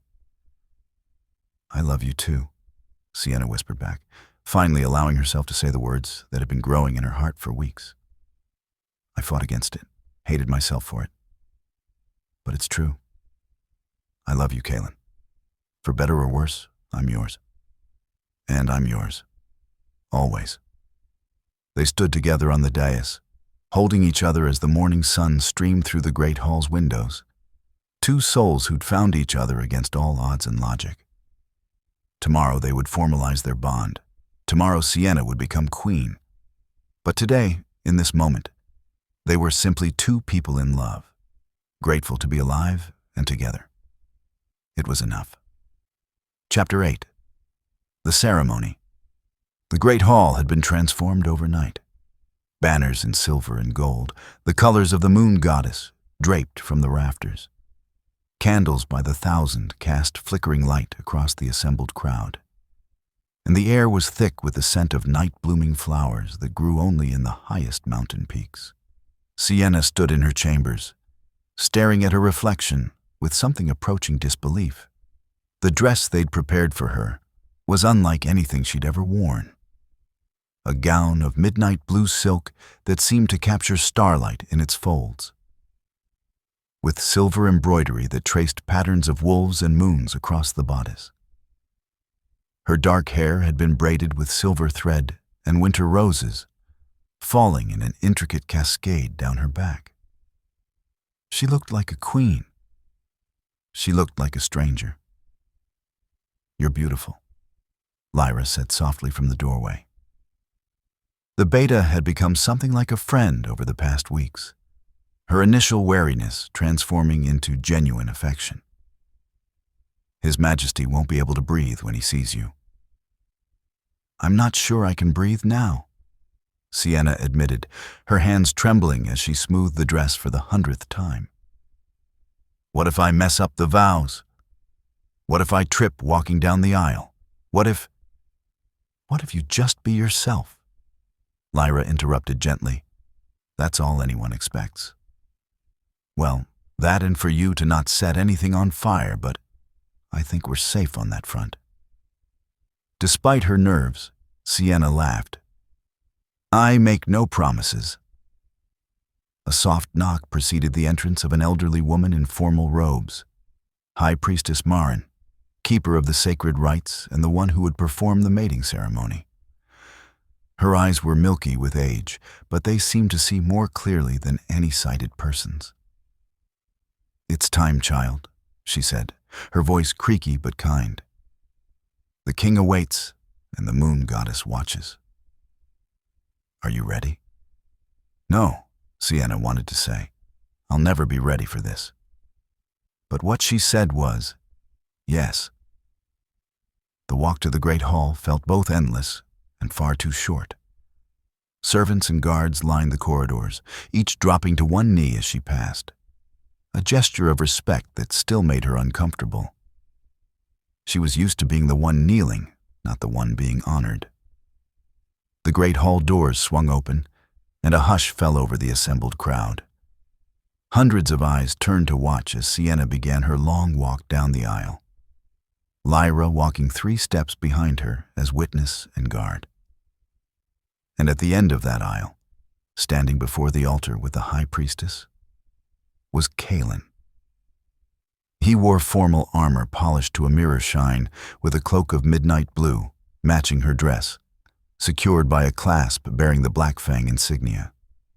His golden eyes found hers immediately, and the raw emotion she saw there, love, pride, hunger, reverence, stole what little breath she had left. The bond thrummed between them, pulling her forward like an invisible string. Every step brought her closer to the man who'd changed her life, who'd shown her that strength and love weren't opposing forces, but complementary ones. When she finally reached the altar, Kaelen extended his hand. Sienna took it, and the simple contact sent warmth flooding through her, calming her racing heart. "You look..." Kaelen's voice was rough. "There are no words." "You clean up pretty well yourself," Sienna managed, earning a quiet laugh from him. High Priestess Marin raised her hands, and silence fell like a curtain. "We are gathered under the gaze of the moon goddess to witness the binding of 2 souls," she intoned. "The mate bond is sacred and eternal, a gift that cannot be demanded or denied. It transcends rank, transcends designation, transcends even death itself. King Kaelen, Alpha of the Black Fang Pack, do you accept Sienna as your true mate, your equal in all things, your companion through all trials?" "I do," Kaelen said, his voice carrying clearly through the hall. "I accept her as my mate." my queen, and my heart. From this day until the stars fall from the sky. Sienna, do you accept Kaelen as your true mate, your equal in all things, your companion through all trials? This was it, the moment of no return. If she said yes, she would be bound to him forever, her life irrevocably entwined with his. All the pain of the past, all the uncertainty of the future, it would be theirs to share, to bear together. I do, Sienna said, her voice steady despite her thundering heart. I accept him as my mate, my partner, and my heart. From this day until the stars fall from the sky. The high priestess produced a silver bowl filled with blessed water, drawn from the sacred spring at the heart of the mountains. Drink, she commanded, and let the bond be sealed. Kaelen lifted the bowl to his lips, took a drink, then offered it to Sienna. She drank, the water cool and sweet, tasting of mountain ice and moonlight. The moment the liquid touched her tongue, the bond exploded into brilliant light. It was like nothing Sienna had ever felt, a rush of emotion and sensation so intense it drove her to her knees. She felt Kaelen's love crashing over her like a wave, his joy and pride and fierce protectiveness. But more than that, she felt his fear, the terror of losing her, the weight of his responsibilities, the loneliness he'd carried for so long. And he felt hers, her grief for her parents, her lingering anger at the injustices she'd witnessed, her wonder at this new life, her love for him that burned brighter than any sun. They were no longer two separate beings. They were one soul in two bodies, complete and perfect and eternal. When Sienna could finally open her eyes, she found Kaelen on his knees beside her, his hand clasped in hers, tears streaming down his face. I feel you, he whispered in wonder. Goddess Sienna, I feel everything. Your strength, your courage, your heart. It's beautiful. You're beautiful. So are you, she whispered back, seeing him fully for the first time. Not just the king, not just the warrior, but the man beneath, flawed and struggling and trying so hard to do right.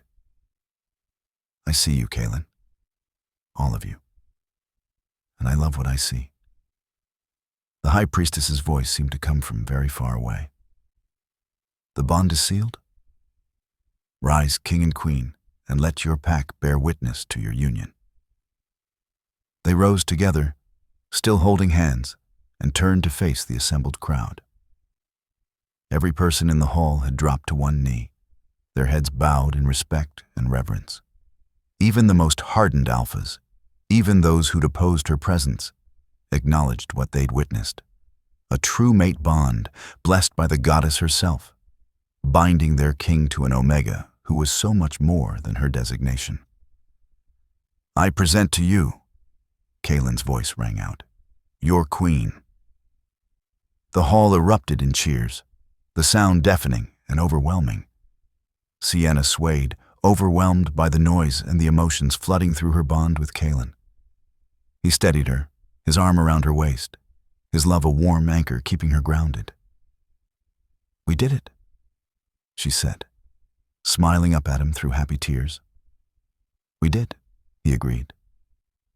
Then, as the crowd continued to cheer, he bent and kissed her, a kiss that was both a promise and a celebration, witnessed by their pack and blessed by the moon. When they finally broke apart, both breathless, Kaelen leaned his forehead against hers. Ready to face the rest of our lives, my queen? Sienna laughed, giddy with joy and love and the sheer impossibility of where life had brought her. With you? Always. Chapter 9. A New Dawn. The months following the mating ceremony brought changes that swept through the kingdom like wildfire. True to his word, Kaelen abolished the old laws that had kept Omegas in servitude. It wasn't an easy process. There was resistance from traditionalists, angry protests from those who saw their power eroding, even a few small uprisings that had to be put down with force. But Sienna stood beside Kaelen through it all, no longer content to rule from the shadows. She became his greatest advisor and fiercest defender, using her unique perspective to help him see problems he'd been blind to.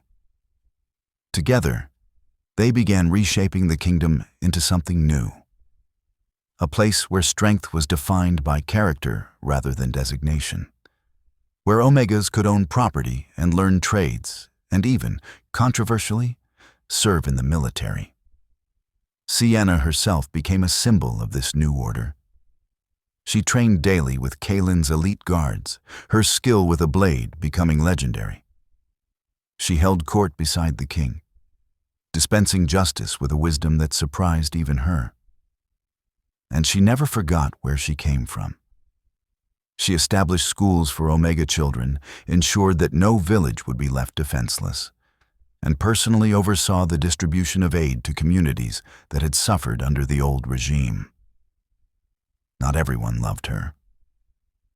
There were still those who whispered that she was an aberration, that she'd corrupted their king with unnatural power. But even they couldn't deny that the kingdom was stronger for her presence. Trade flourished as Omegas entered the workforce in greater numbers. Unrest decreased as formerly oppressed populations found hope in the new laws. And the king himself seemed more human, more accessible, tempered by his mate's compassion. On a cool autumn evening, Sienna stood on the balcony of their shared chambers, looking out over Blackfang Keep and the valley beyond. The leaves were turning gold and crimson, painting the mountains in fire. Behind her, she heard Kaelen enter, felt his presence through their bond, before his arms wrapped around her from behind. "Penny for your thoughts, my love," he murmured against her hair.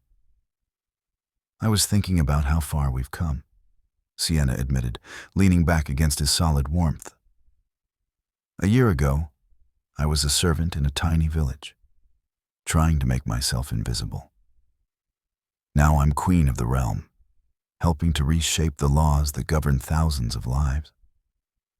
Sometimes it doesn't feel real." "It's real," Kaelen assured her. "And you've been extraordinary. The literacy program you started in the southern provinces?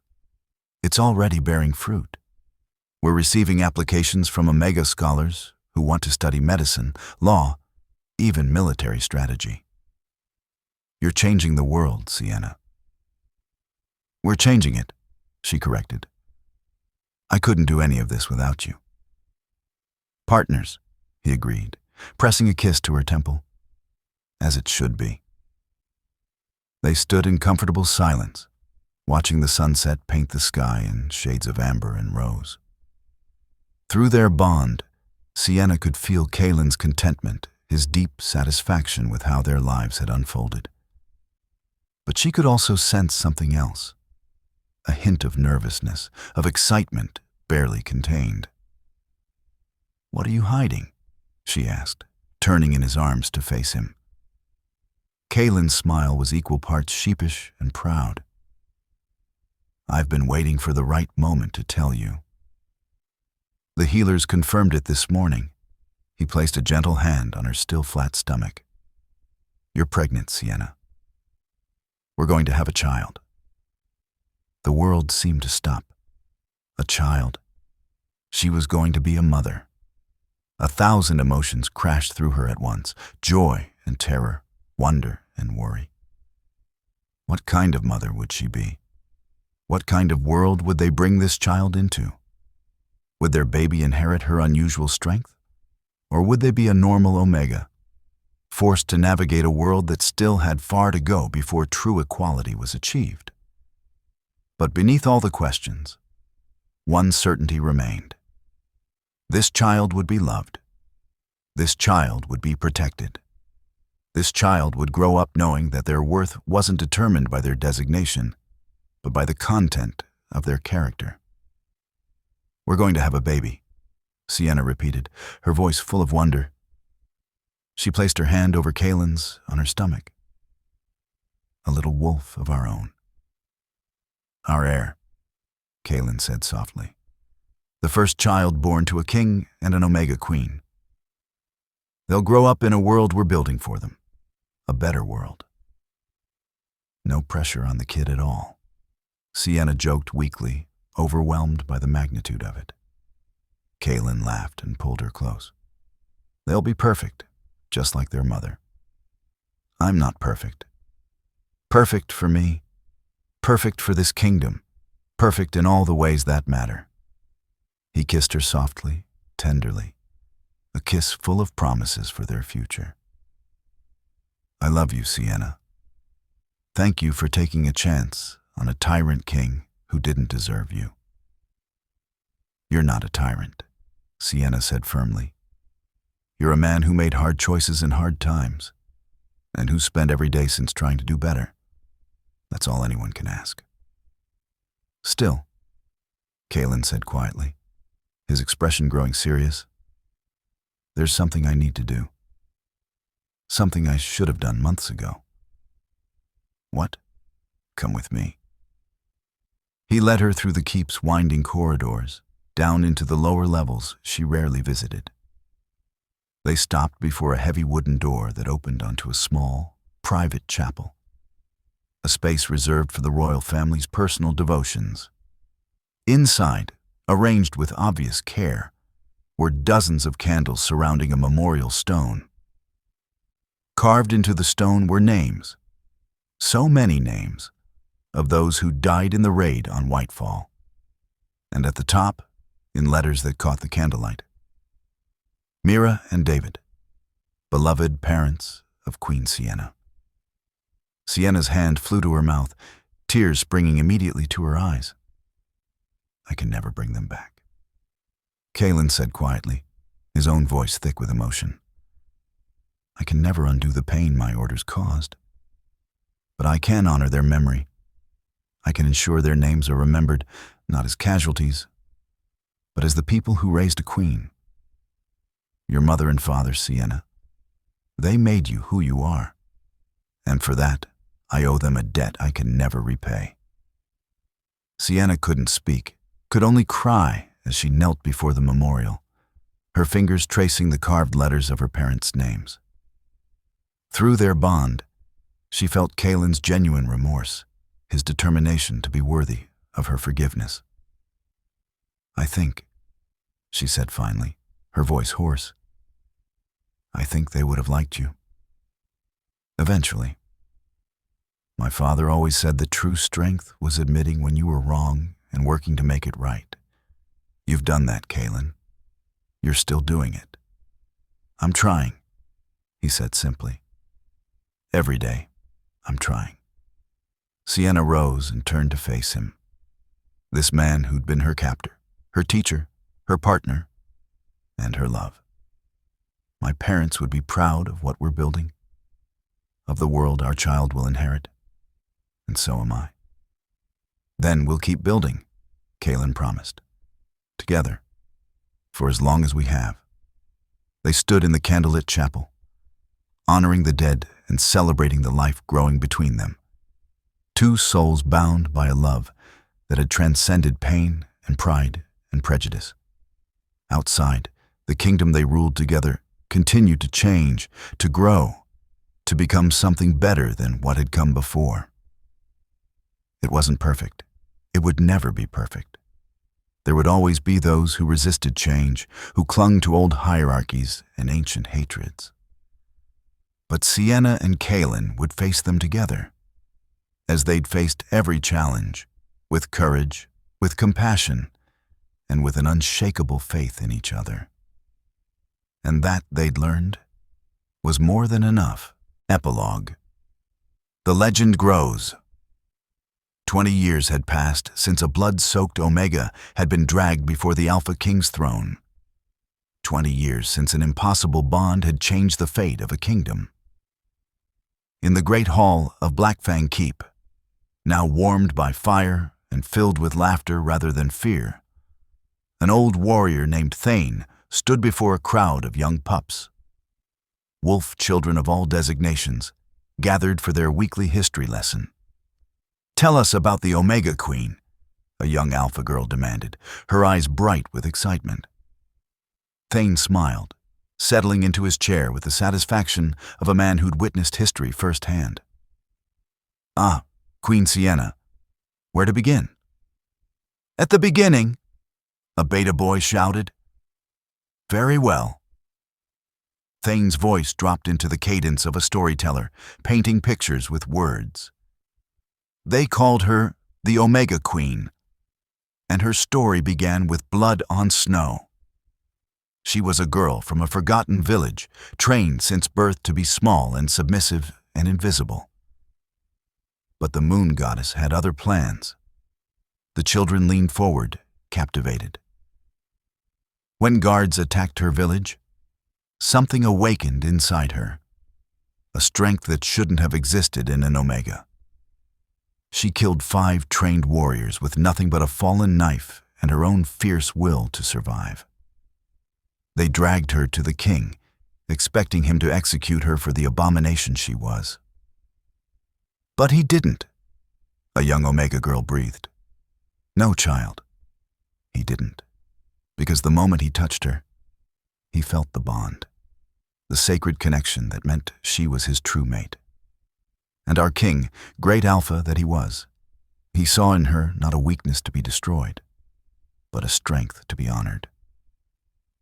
"But she hated him," an older pup protested. "The songs say she hated him." "She did," Thane agreed. She hated him for the pain his reign had caused, for the laws that kept her people in chains.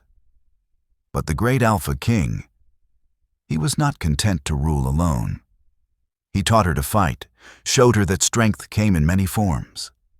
And slowly, day by day, training session by training session, she came to see the man beneath the crown.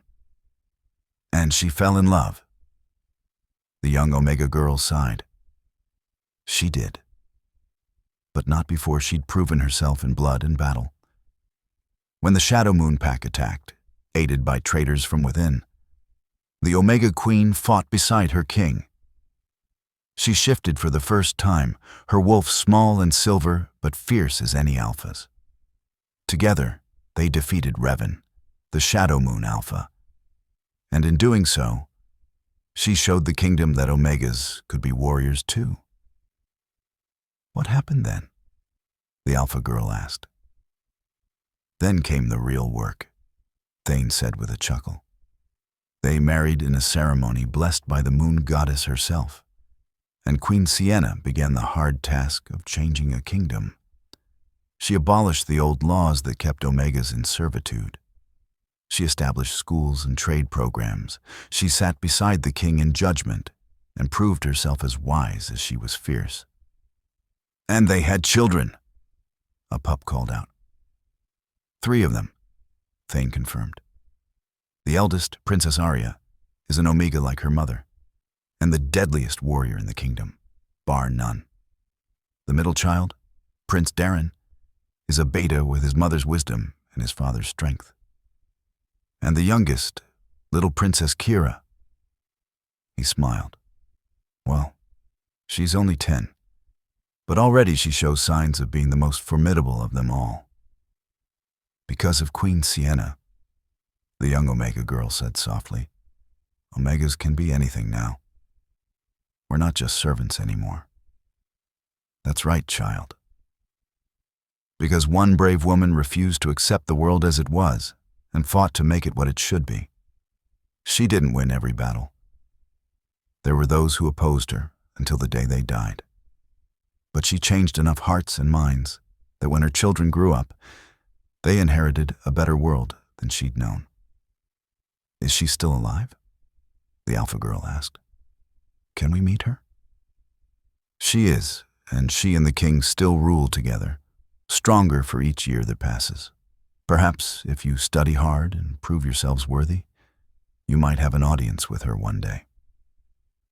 Thane's eyes grew distant, remembering.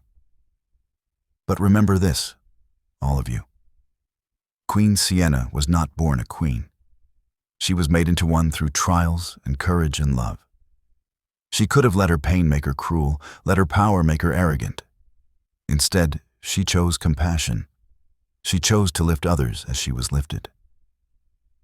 That's what makes her a true queen, the beta boy said thoughtfully. Exactly. Thane rose from his chair, signaling the lesson's end. Now off with you. And remember, strength comes not from your designation, but from your character. That's the Omega Queen's greatest lesson. As the pups scattered, their voices raised in excited chatter about the legendary queen, Thane stood alone in the great hall. He looked up at the portrait that hung above the throne, King Kaelen and Queen Sienna, painted in their prime, standing side by side with their hands joined and their eyes full of love and determination. The portrait captured them perfectly, not as Alpha and Omega, not as ruler and subject, but as equals, as partners, as the two halves of a love story that had changed the world. "Thank you, Your Majesties," Thane murmured to the portrait, "for showing us what love can do. For proving that the old ways weren't the only ways. For building a kingdom where even a grizzled old soldier can teach young pups that anyone can be a hero, regardless of what designation the moon goddess gave them." In her private chambers, Sienna felt a warmth that had nothing to do with the fire crackling in the hearth. Through their bond, she felt Kaelen's amusement and love, felt his arms come around her from behind just as they had 20 years ago on that balcony. "Thane's telling our story again," Kaelen murmured against her hair, now streaked with silver but still beautiful to his eyes. "He always adds embellishments," Sienna said, smiling. "I wasn't nearly as heroic as he makes me sound." "You were exactly that heroic. You are exactly that heroic."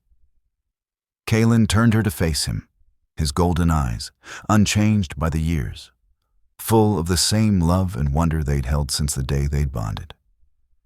"My fierce, brave, compassionate queen. The best decision I ever made was not executing you that day." "Low bar," Sienna teased. "Fine. The best decision I ever made was falling in love with you." "Better." She rose on her toes to kiss him, the connection as electric and perfect as it had been 20 years ago. "I love you too, my tyrant king." "Retired tyrant," he corrected with a grin. "I'm much more benevolent these days. Only because I've civilized you." Truth. They stood together in their chambers, two souls who'd found each other against impossible odds and built a love and a kingdom that would endure long after they were gone. Their children would carry on their work. Their grandchildren would inherit a world shaped by their choices. But for now, in this moment, they were simply Kaelen and Sienna, mates, partners, lovers, friends. Two wolves who'd found their other half and discovered that together, they were unstoppable. Outside, the moon rose full and bright over Blackfang Keep, blessing the kingdom below with her silver light. And in her celestial realm, the moon goddess smiled, satisfied with the love story she'd woven between an Omega who refused to kneel and an Alpha who learned to rise by her side. The end author's note. This expanded story was a journey of transformation, not just for the characters, but in exploring how love can change the world. Sienna and Kaelen's relationship isn't about one person saving the other, but about two broken people helping each other heal and, in doing so, becoming forces powerful enough to challenge and change an unjust system. At its heart, this is a story about agency and choice. Sienna never loses her autonomy or her fire. Instead, she learns to channel them into something constructive rather than just reactive. Kaelen doesn't conquer or tame her. He recognizes her strength and gives her the tools and platform to fully realize it. Their love doesn't diminish either of them. It amplifies what makes them strong. The Omegaverse framework, with its rigid hierarchies and biological imperatives, provides a perfect backdrop for exploring themes of systemic oppression and the courage it takes to challenge entrenched power structures. Sienna represents all those who've been told they're less than, who've been forced to make themselves small for others' comfort. Her journey is about reclaiming her power and using it to lift others. But this is also a romance, a celebration of the idea that true love isn't about possession or dominance. It's about partnership. It's about seeing someone fully, flaws, trauma, strength, and all, and choosing them anyway. It's about the way love can make us braver, kinder, better than we could be alone. The most powerful love doesn't cage. It sets you free and makes you more than you ever dreamed you could be. That's Sienna and Kaelen's legacy, both to their kingdom and to each other. Thank you for reading their story. May you all find a love that makes you stronger, a partner who sees you truly, and the courage to challenge any system that tells you you're less than you are.